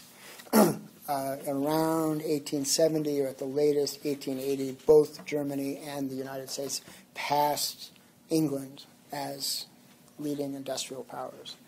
And in some ways, Germany's development was more interesting than the United States because it had this, statist top-down element that I mentioned, with Bismarck and so on. But it went much farther than that. For example, in 1870 in the United States, there were no graduate schools. If you wanted to go to graduate school in the 1870s and 1880s, and really up until the 1930s, you went to Germany, particularly in the sciences and in mathematics. And it wasn't just graduate schools. It was technical institutes that were innovating all kinds of stuff in engineering and steel production, chemistry, electronics, and so on. It was in that way the most advanced industrial country. And the United States was copying it madly. All these people coming back from studying there. I mean, none other than W.E.B. Du Bois went to graduate school in Germany between about 1908 and 1911 and 1912. He took classes from sociologists like Max Weber. And just that's how widespread this fascination with Germany was. When the United States finally decided to have a central bank, which was created, the Federal Reserve Bank was created in 1913, it was copied from the German central bank. There were congressional studies over several years, so we've got to have something like this. So Germany became this model. So in terms of class composition, it was a highly skilled workforce. Not only were there technical schools, I mean, to this day, for example, Germany has these apprenticeship programs that, it's definitely a class-tilted kind of thing, sort of, like tracking in the United States. Around the age of 16, if you're not going to go to the university, you go to one of these apprenticeship schools, and it turns out, hundreds of thousands of skilled workers in their late teens every year. So, one of the reasons that today China and Germany have such close trade relations, with Germany exporting so much machinery and cars and equipment and so on to China, is because of this highly skilled workforce that, by comparison, the U.S. workforce just, how shall I say, pales in comparison. So there was this high level of labor formation. The real core industrial areas, as I mentioned earlier, the main one was over here in the Ruhr, the Ruhr area bordering on Holland, Belgium, and France. Bavaria was little industrialized, and then the area around Berlin, and I would say, and then Hamburg and Bremen, more kind of port-oriented, export-oriented, but with some industry. As for the class composition within this, there's no question that there was a division between these skilled workers who were relatively well paid and a larger mass of unskilled workers. But as for breaking it down by industry or by region, I'm not really in a position to do that. In terms of ethnic division, there was a lot of Polish immigration into Eastern Germany. A lot of Poles worked as agricultural laborers, and there was some anti-Polish feeling about that. Anti-Semitism in Germany was essentially aimed at the middle class. To my knowledge, I mean, there was a huge Jewish working class in Poland, and in some parts of Russia and other Eastern European countries. But to my knowledge, there wasn't much of a Jewish working class in Poland. But Jews were, the anti-Semites played on the fact that Jews played a key role in banking and owned a lot of department stores and other things that were associated with modernization. Excuse me.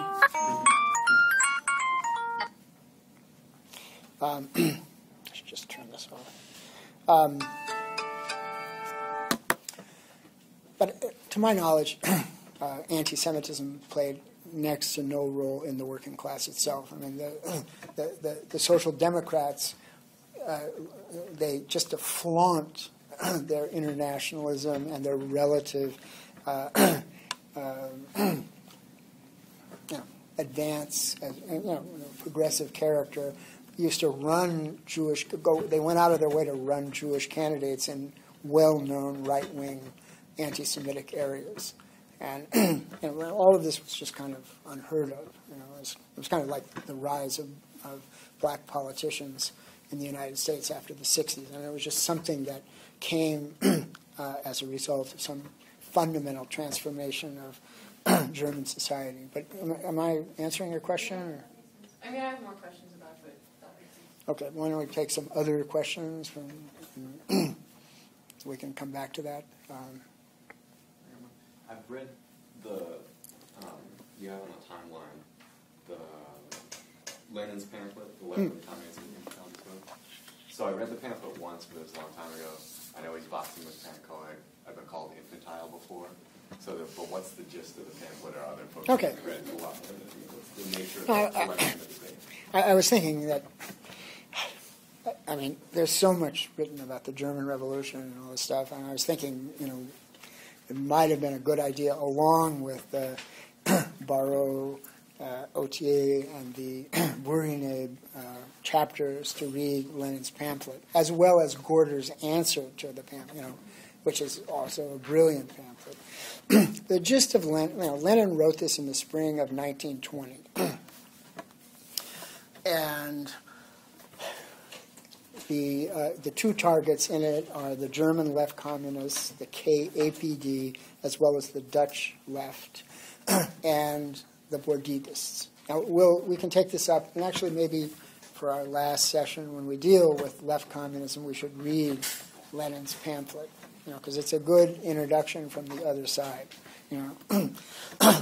Many years ago, I went to the library with that pamphlet, and I looked up all the people that Lenin was denouncing. I said, wow, what do these people have to say? And that's kind of how I stumbled onto the left communist tradition, and at that time, of course, not much was published about it, and even to today, there's not a great deal that's published, but much more now. What Lenin was basically saying, the argument was the model of the Russian Revolution is the model for a revolution in the West. And this was the process that Rosa Luxemburg had been so worried about, that by the very nature of being the only country with a ostensibly Marxist party in power, that they would take over the Third International. And even though it was obvious to everyone, including the Bolsheviks, that Germany as a working class was much more important and more powerful than the Russian working class. But what Lenin was trying to hammer home, he was calling this infantile sectarian quality of the Western European left communists for their refusal to enter into alliances with other forces. And this involved at different times that I believe it was the Third Congress. At the Third Congress, 1921, the KAPD was expelled from the Third International. And they set up a new international with some other left communist forces centered in Amsterdam, which unfortunately only lasted a couple of years. And Trotsky made a speech, this was after Kronstadt. He said, "We hear a lot of talk these days about the need for a third revolution," i.e. a revolution against the Bolsheviks. Well, if we're going to have a third revolution, why not a fourth international? Surely being overwhelmed by numbers will not be the problem of a fourth international if one day such an organization is ever founded. It's one of Trotsky's many prophecies that wind up applying to himself. But what Lenin was trying to do, what the real core of it, as I recall, was the question of the United Front. Now, what does the United Front mean? The term has been used and abused ever since. But at that time, it meant essentially align with the Social Democrats or the left-wing Social Democrats. Like, for example, you see here, I think I barely touched on it, that ultimately, I did mention that ultimately the KPD fused with the majority of the USPD and founded that's what became the mass Communist Party. That was in 1921, I believe. 1920. And Bordiga, down in Italy, was polemicizing all this time about the dangers of absorption of the left-wing Social Democrats, most of whom, not just in Italy, but everywhere in Europe, had supported their own country in World War I.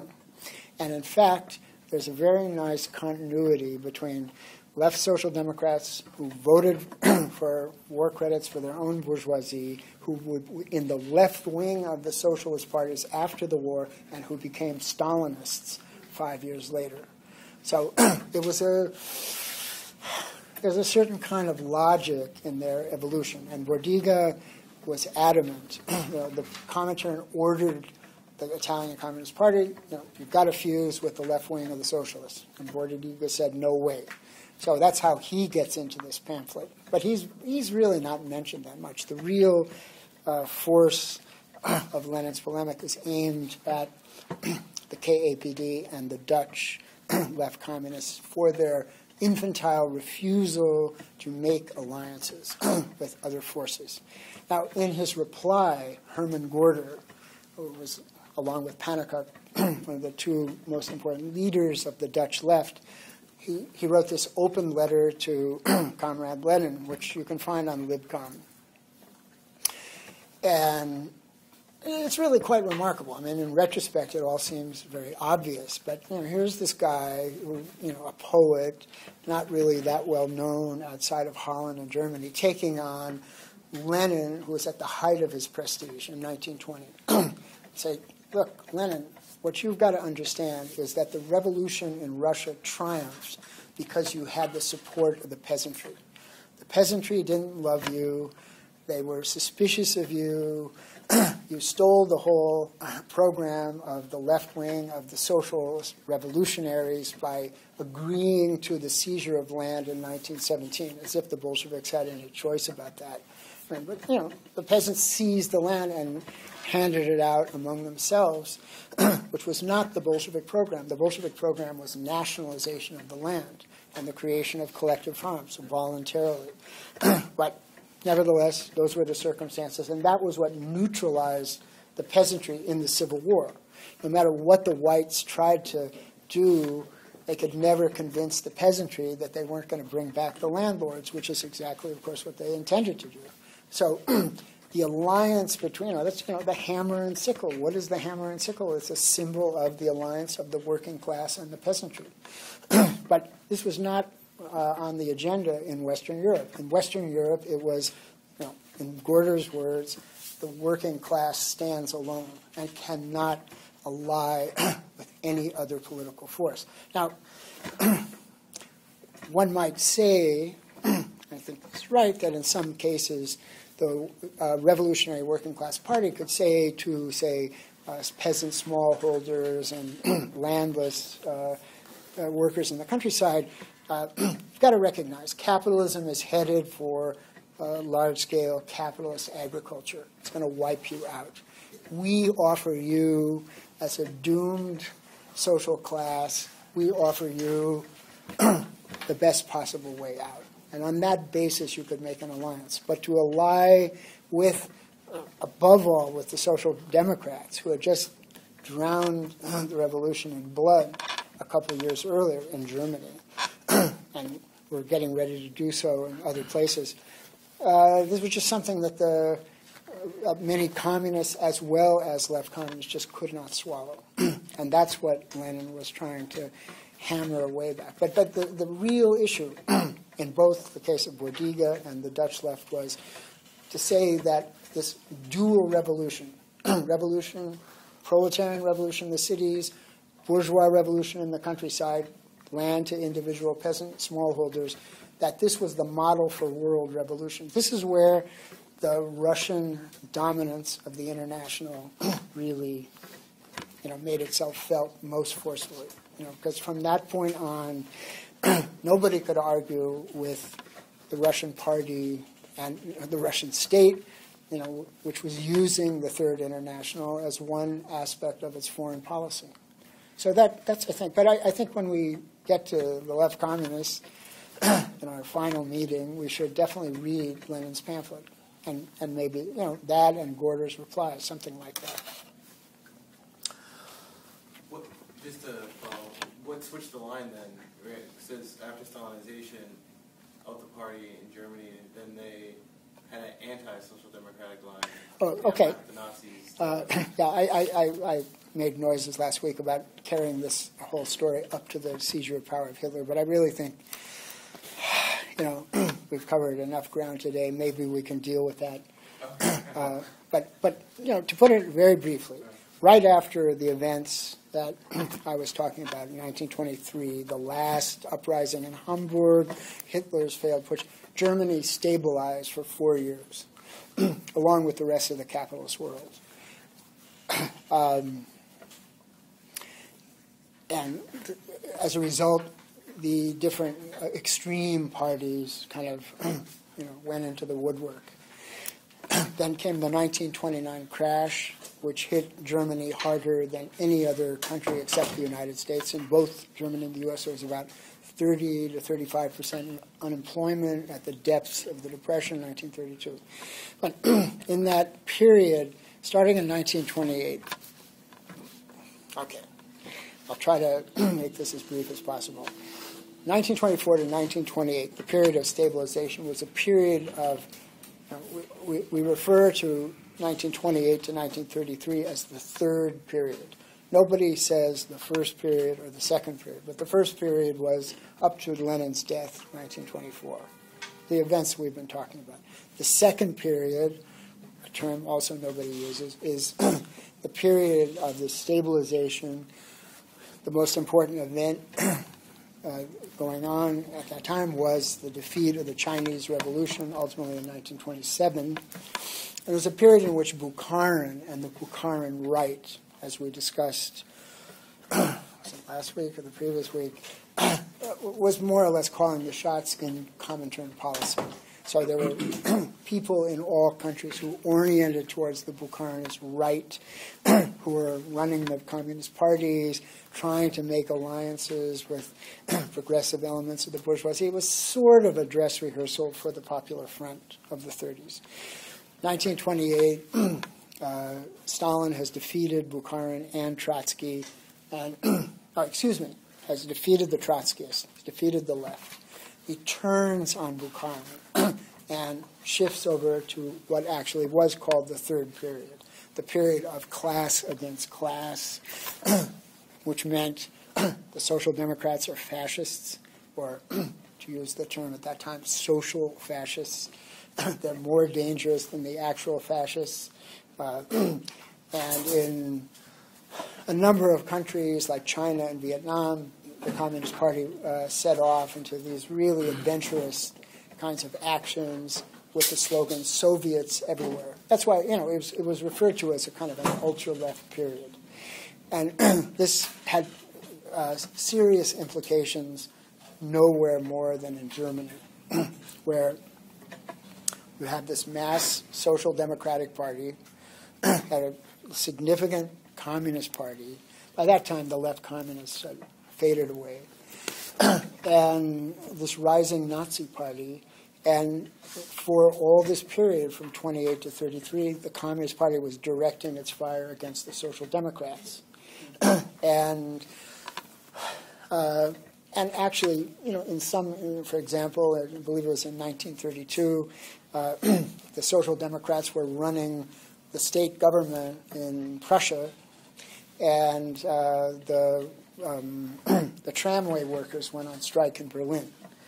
Communists and Nazis together picketed in support of that strike, and this happened in a number of places around the country. They were both out to torpedo the Social Democrats. They did successfully. The German Communist Party's slogan was "After Hitler, us," and that was their line. And even in 1934, when they were in the concentration camps in their underground newsletters, they were still peddling this third period line that the Social Democrats were more dangerous than the Nazis. So it didn't end well. Now, in some sense, you could say that after Hitler, us was verified when the Communist Party got East Germany after the Red Army invaded in 1945, but that was not the plan. And so that's kind of what makes the final link between these earlier. I mean, nothing much of importance happened in the so-called second period, but the third period was just an absolute disaster. And many Social Democratic and Communist workers at the base wanted to work together. They knew this was madness. And in some places, committees were established. Trotsky on his island off the coast of Turkey is issuing these pamphlets, which are read by a few hundred people, calling for a united front from below, to fight against the fascists. But it had almost no effect. It was just adventurism that made the switch, though. You think more, or it was like this class against class line, and that's what made that made them take up that, because it just seems so crazy, right? Like, well, it was. It's hard to see the rationale. Yeah, but it's like let's see. Just imagine some situation arose here in which some part of the serious left was called upon to ally with Obama liberals.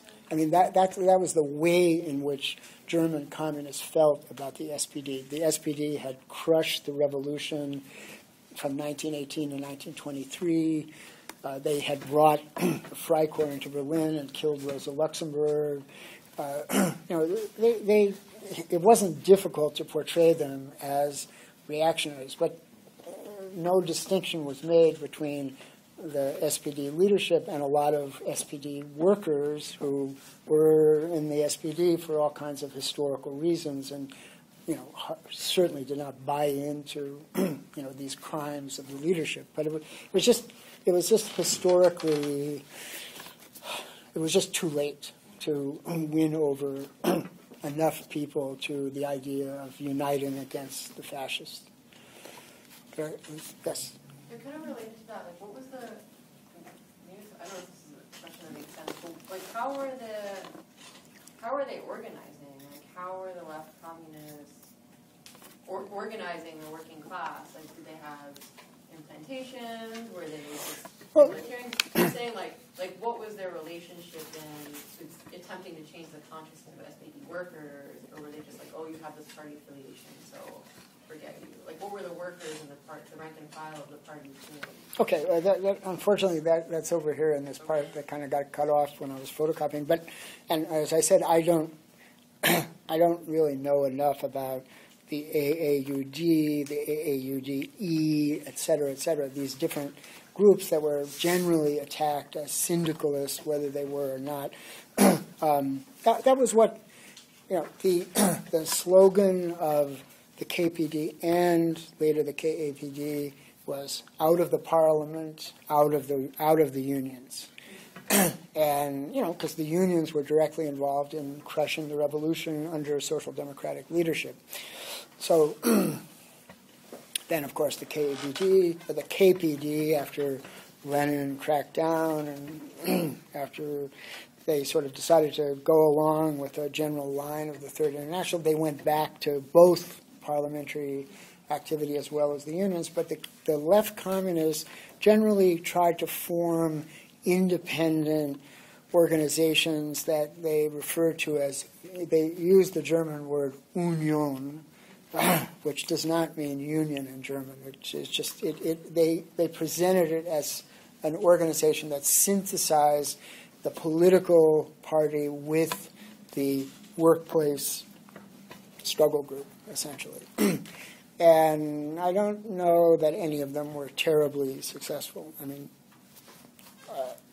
maybe 50 or 100,000 people participated in these different groups, and they might have been important for a year or two. But after the KAPD left the KPD in 1919, they just never really got it together. I mean, whether or not it was a question of not having a centralized party, I don't know. But they just couldn't crystallize a pole. I mean, after all, the revolution was ebbing on a world scale. It was ebbing in Germany. There was defeat after defeat, which neither the KPD or the KAPD could do much about. And I think I don't know that the KAPD's ideas were ever really tested in any prolonged period. I think they were too much a creation of this immediate revolutionary situation. And once that situation ended, there just wasn't much left of it. But it's an important question, and I wish I could say more about it. But I think that's the general idea. I mean, if you look in the further chapters of that book by Bourrienne, he has a whole history of what happened to the KAPD and the other left communists, both in Holland and Germany, after the defeat, when they retreated into being essentially small sects. And one of the important points that he makes is that Gorder and Pannekoek in the very early 20s were absolutely not anti-party. They wanted to have a communist party. They just didn't want the Moscow Leninist version of the Communist Party. Later, with the kind of councilists who emerged in the late 20s, early 30s, people like Paul Maddox Sr., who's very serious Marxist theoretician, they sort of invented this idea of councilism in which the need for the Communist Party just disappeared. So that's an important distinction that emerged later. Adorno said that in Nazi Germany no praxis was possible. I'm wondering to what extent any of these organizations were able to keep even the most minimal presence after the ascent of Hitler. And second part of that question, was there any reconstitution after the fall of the Third Reich, or was everybody dead right? Okay, very interesting. The Communist Party maintained an underground organization in Germany throughout the Hitler period. And most of them were either in concentration camps or in exile, but some people in Germany managed to form an underground of sorts. I don't recall that it had any great successes, but for example, in 1943, when Great Britain and the United States had begun the serious bombing of Germany, there's a famous episode where a German countess, some aristocratic woman who had fled the Nazis, was living in London, ran into Winston Churchill at a cocktail party and said, "So, how is the bombing of Germany going?" And Churchill says, oh, great, and tonight we're hitting Hamburg and Bremen, and we're going to be bombing, above all, the working-class neighborhoods where the Communist Party has its strongholds. So one aspect of World War II that you rarely read about is the way in which, on both sides, the Nazis and the Allied powers, they were focused on avoiding a repetition of what happened in 1918. The Allied bombing of Germany was aimed at working-class neighborhoods. It was not aimed at factories. They wanted to paralyze production, so they bombed the workers instead of the factories. At the end of the war, 80% of all German industry was still intact. What had been bombed were the working-class neighborhoods and bridges and railroads to prevent movement of goods and people. Meanwhile, the German Social Democrats, I'm sure they had their underground organization, but they were in exile in places like Britain, where they were being cultivated for the post-war period. And so when the war ended, the Russians came in the east, and they quickly put pro-Moscow communists in power, and the rest of the country was divided between a French, an American, and a British occupational zones, and the intelligence agencies of both Britain and the United States were busy setting up anti-communist, social democratic unions and political offices and things like that, as well as getting all the Nazi war criminals out of the country and to South America, where they could play a counterinsurgency role later on. It was really a very pretty picture. But the anticipation of it, oh, and I forgot to mention the Gestapo, the German secret police, also was very concerned about a repetition of 1918, and they were following what was going on in the working class very carefully with this in mind. There's a British historian named Tim Mason who has written a series of books about, based on the Gestapo files, about what was going on in the working class and how, even though there was generally quiet and not that many strikes, although there were strikes under the Nazis, they were just handing in weekly reports on what was going on in all the key industrial zones. And then finally, actually, somebody else has found material on, kind of youth gangs in the working class that emerged during the war that would go around at night, writing anti-Nazi slogans and, carrying out low-level sabotage and stuff like that. That's Bologna's take, right? Bologna. That's his argument. Bologna, I think, Bologna tried. But Bologna also writes about the whole working class during under the Nazis as well. But it was absolutely not a clear, cut and dried picture of repression.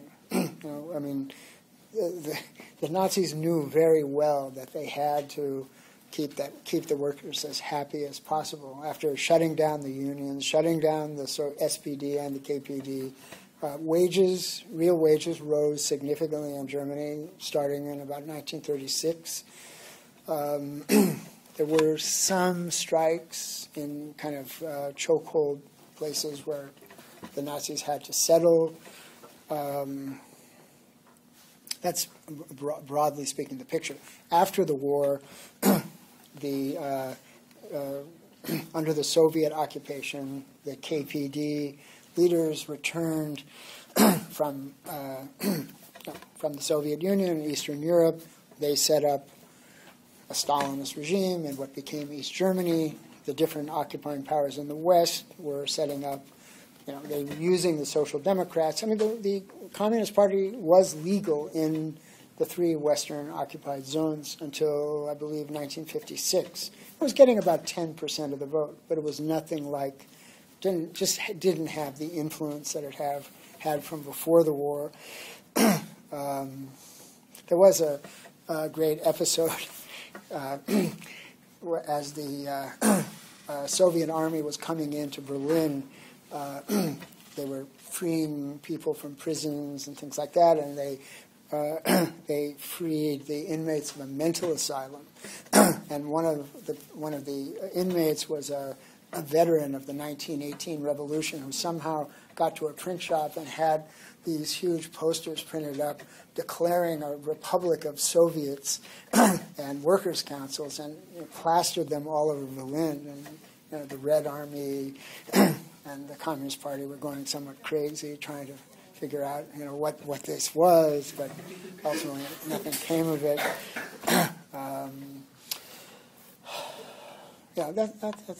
That's about the picture. Quick follow-up. So what was the leadership situation? Since the Communist Party was underground, and it sounds like a lot of these strikes and kind of diffusive acts of resistance had to be conducted in secrecy. Was there a less formal leadership? Was it more just spontaneous self-activity behind the strikes and the youth gangs, or was there still a kind of like rigid and various structure of all these different groups and ideologies that there had been prior to the war? For example, in the concentration camps, the KPD, which had the best organizational experience, they very often became the capos in the concentration camps. The capos were like enforcers of the German prison guards and military.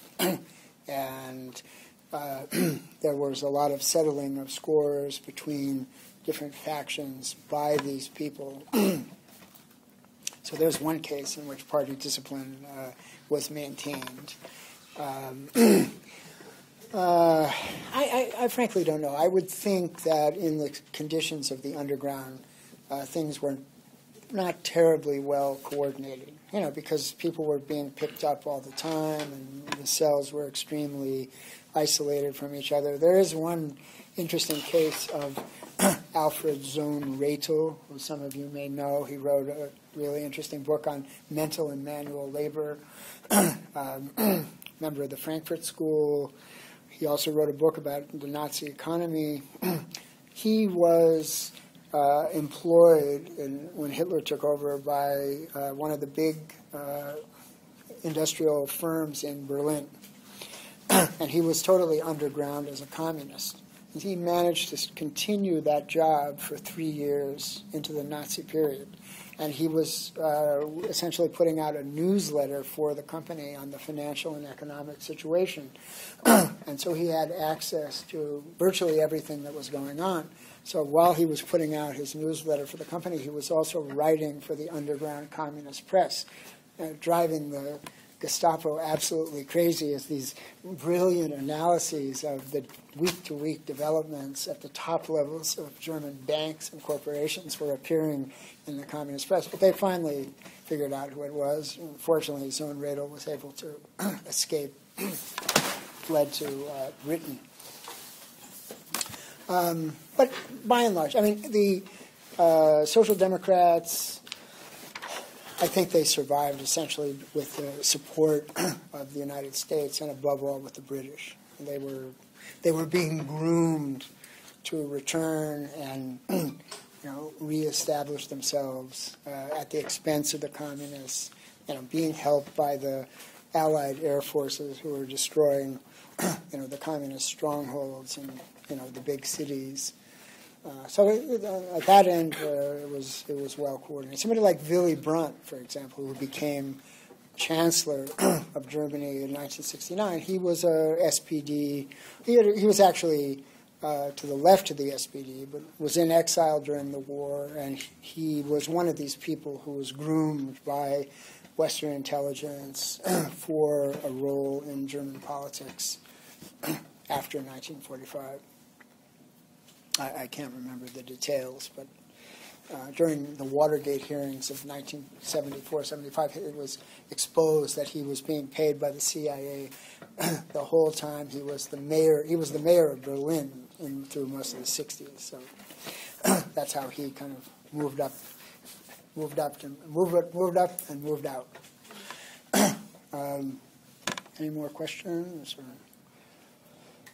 In the reading, Rosa Luxemburg was talking about Lenin and the critiques of each other, and there was one thing she said about, or the writing said about, Luxemburg's intentions were wrong, but her outcome was correct, and Lenin's intentions were correct, but his outcomes were incredibly wrong. Which of the? I'm paraphrasing. Okay. But it's the reading that you said you didn't want to be sent out. It was the most recent one you sent out. The most recent or the first one? The most recent. Okay.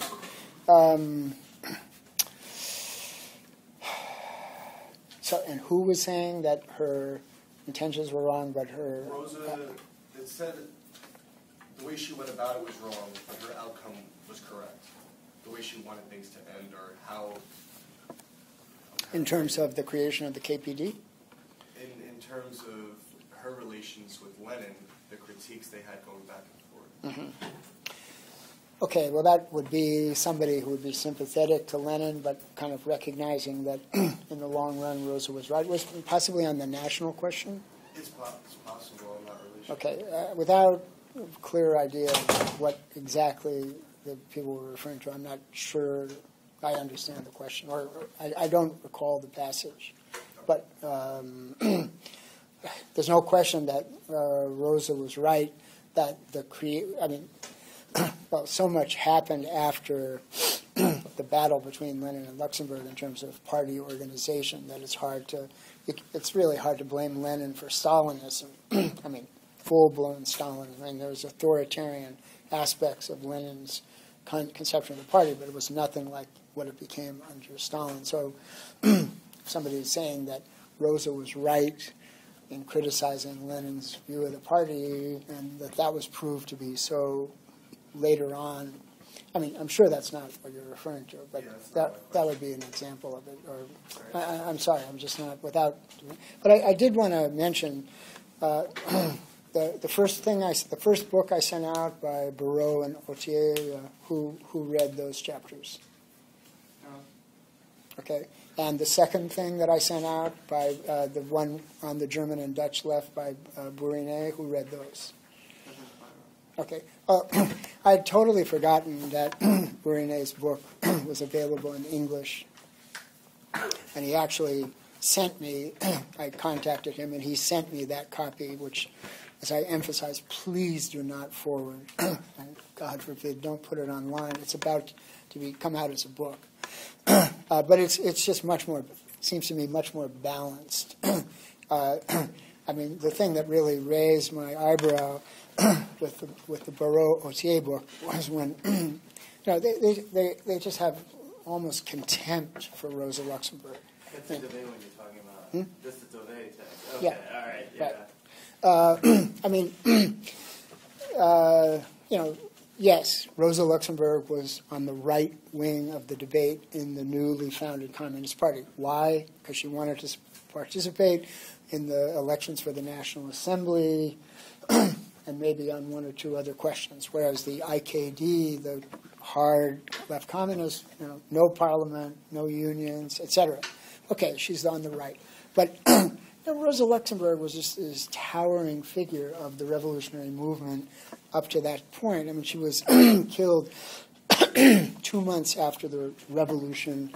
She didn't really have time to develop a thorough position on a lot of these questions. Maybe she would have continued in that that direction, but she was extremely suspicious of Lenin and the Bolsheviks and what they would do with a communist international once that was created, and there's a kind of contemptuous dismissal in the Barreau. Barreau is, as I said, is the pseudonym of Gilles Daudet. I'd kind of forgotten about that, so that's how I got a hold of Bourrinet's book, and which I think it's just much more balanced and much more favorable towards recognizing Luxemburg's role, even though Bourine himself agrees with the left communists that she was wrong in those formulations in the last couple of months of her life. So, basically, but we'll get into this in the meeting on left communism. Barrault and Autier at that point, so far as I know, still were coming from a very hard Bourdieu'ist position. And actually, I think they go farther than Bourdieu. I mean, Bourdieu himself had great respect for Rosa Luxemburg, even though he too agreed with the left communists. But he recognized that she had been a towering figure.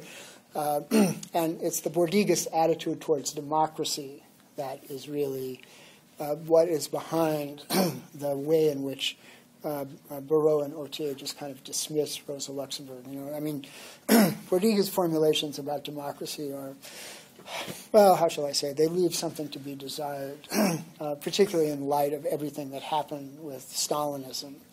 But, Bourdieu, most of those writings were in the late teens and early 20s before anybody had ever heard. I mean, Bourdieu considered fascism to just be an episode of bourgeois rule that was not that different from any other one. And he considered Stalin's greatest crime was that he was a Proudhonist. When you see how it works out, it makes some sense. But those classic writings of Bourdieu were all done before the fascism or Stalinism had really morphed into what they ultimately became. Now, maybe he would have said the same thing at this later. I don't know. But so, even though there's a lot of valuable material in the Barrault-Autier book, I think the Bourine book is much. It's just much more balanced. I got a question. Yeah. There was this point that I heard a lot of. I think it was around the discourse of people thinking about what could make permanent revolution in 1917. They were specifically making the point that Germany needs to have its revolution. So I was just wondering why. Is it because of the class composition of Germany? Is it just to have another country?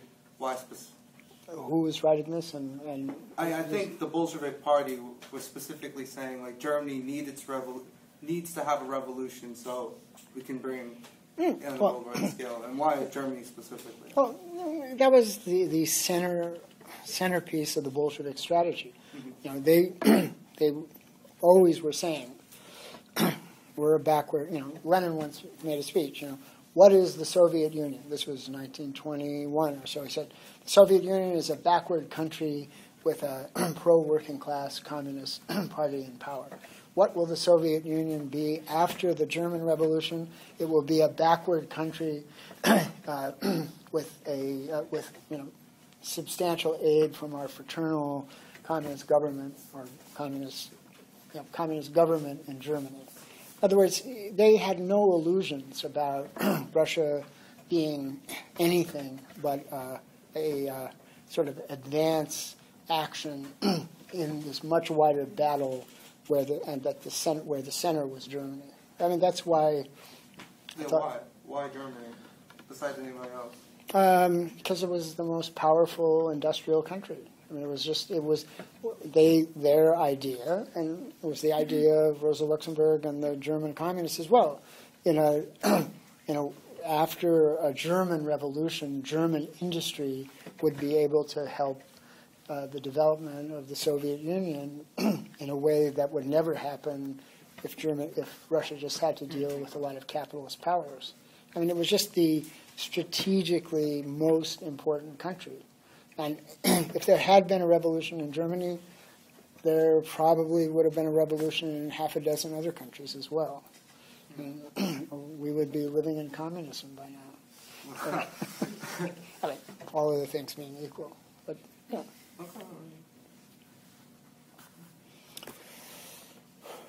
Anyone else? Okay. I hope I didn't talk too much. Next week, let's do Maoism. The reading for that, I will suggest, is the article which I wrote about 9 months ago, almost a year ago, called Notes Towards a Critique of Maoism. And Shimon is going to come up with one of the 200 replies, most of them hostile. He's going to choose one of the more intelligent ones, and we'll read that for a kind of balance. And so we'll deal with Maoism a week from today. And then I unfortunately will be out of town the following Sunday. That's the weekend of the 29th and 30th. So I hope that we can just have a vacation and meet the following week to deal with left communism as such, particularly the German, Dutch, and Italian variants of that. And then Shimon asked me to explain where I come down on all these questions. I mean, you probably can get some pretty clear idea of that from what I've said about these other countries, etc. But so that'll kind of wind things up. And, if people want to continue on other subjects, that's fine with me. But, this was the original path. So, Cindy, did you want to? Thanks. Lauren, can you add me to the list?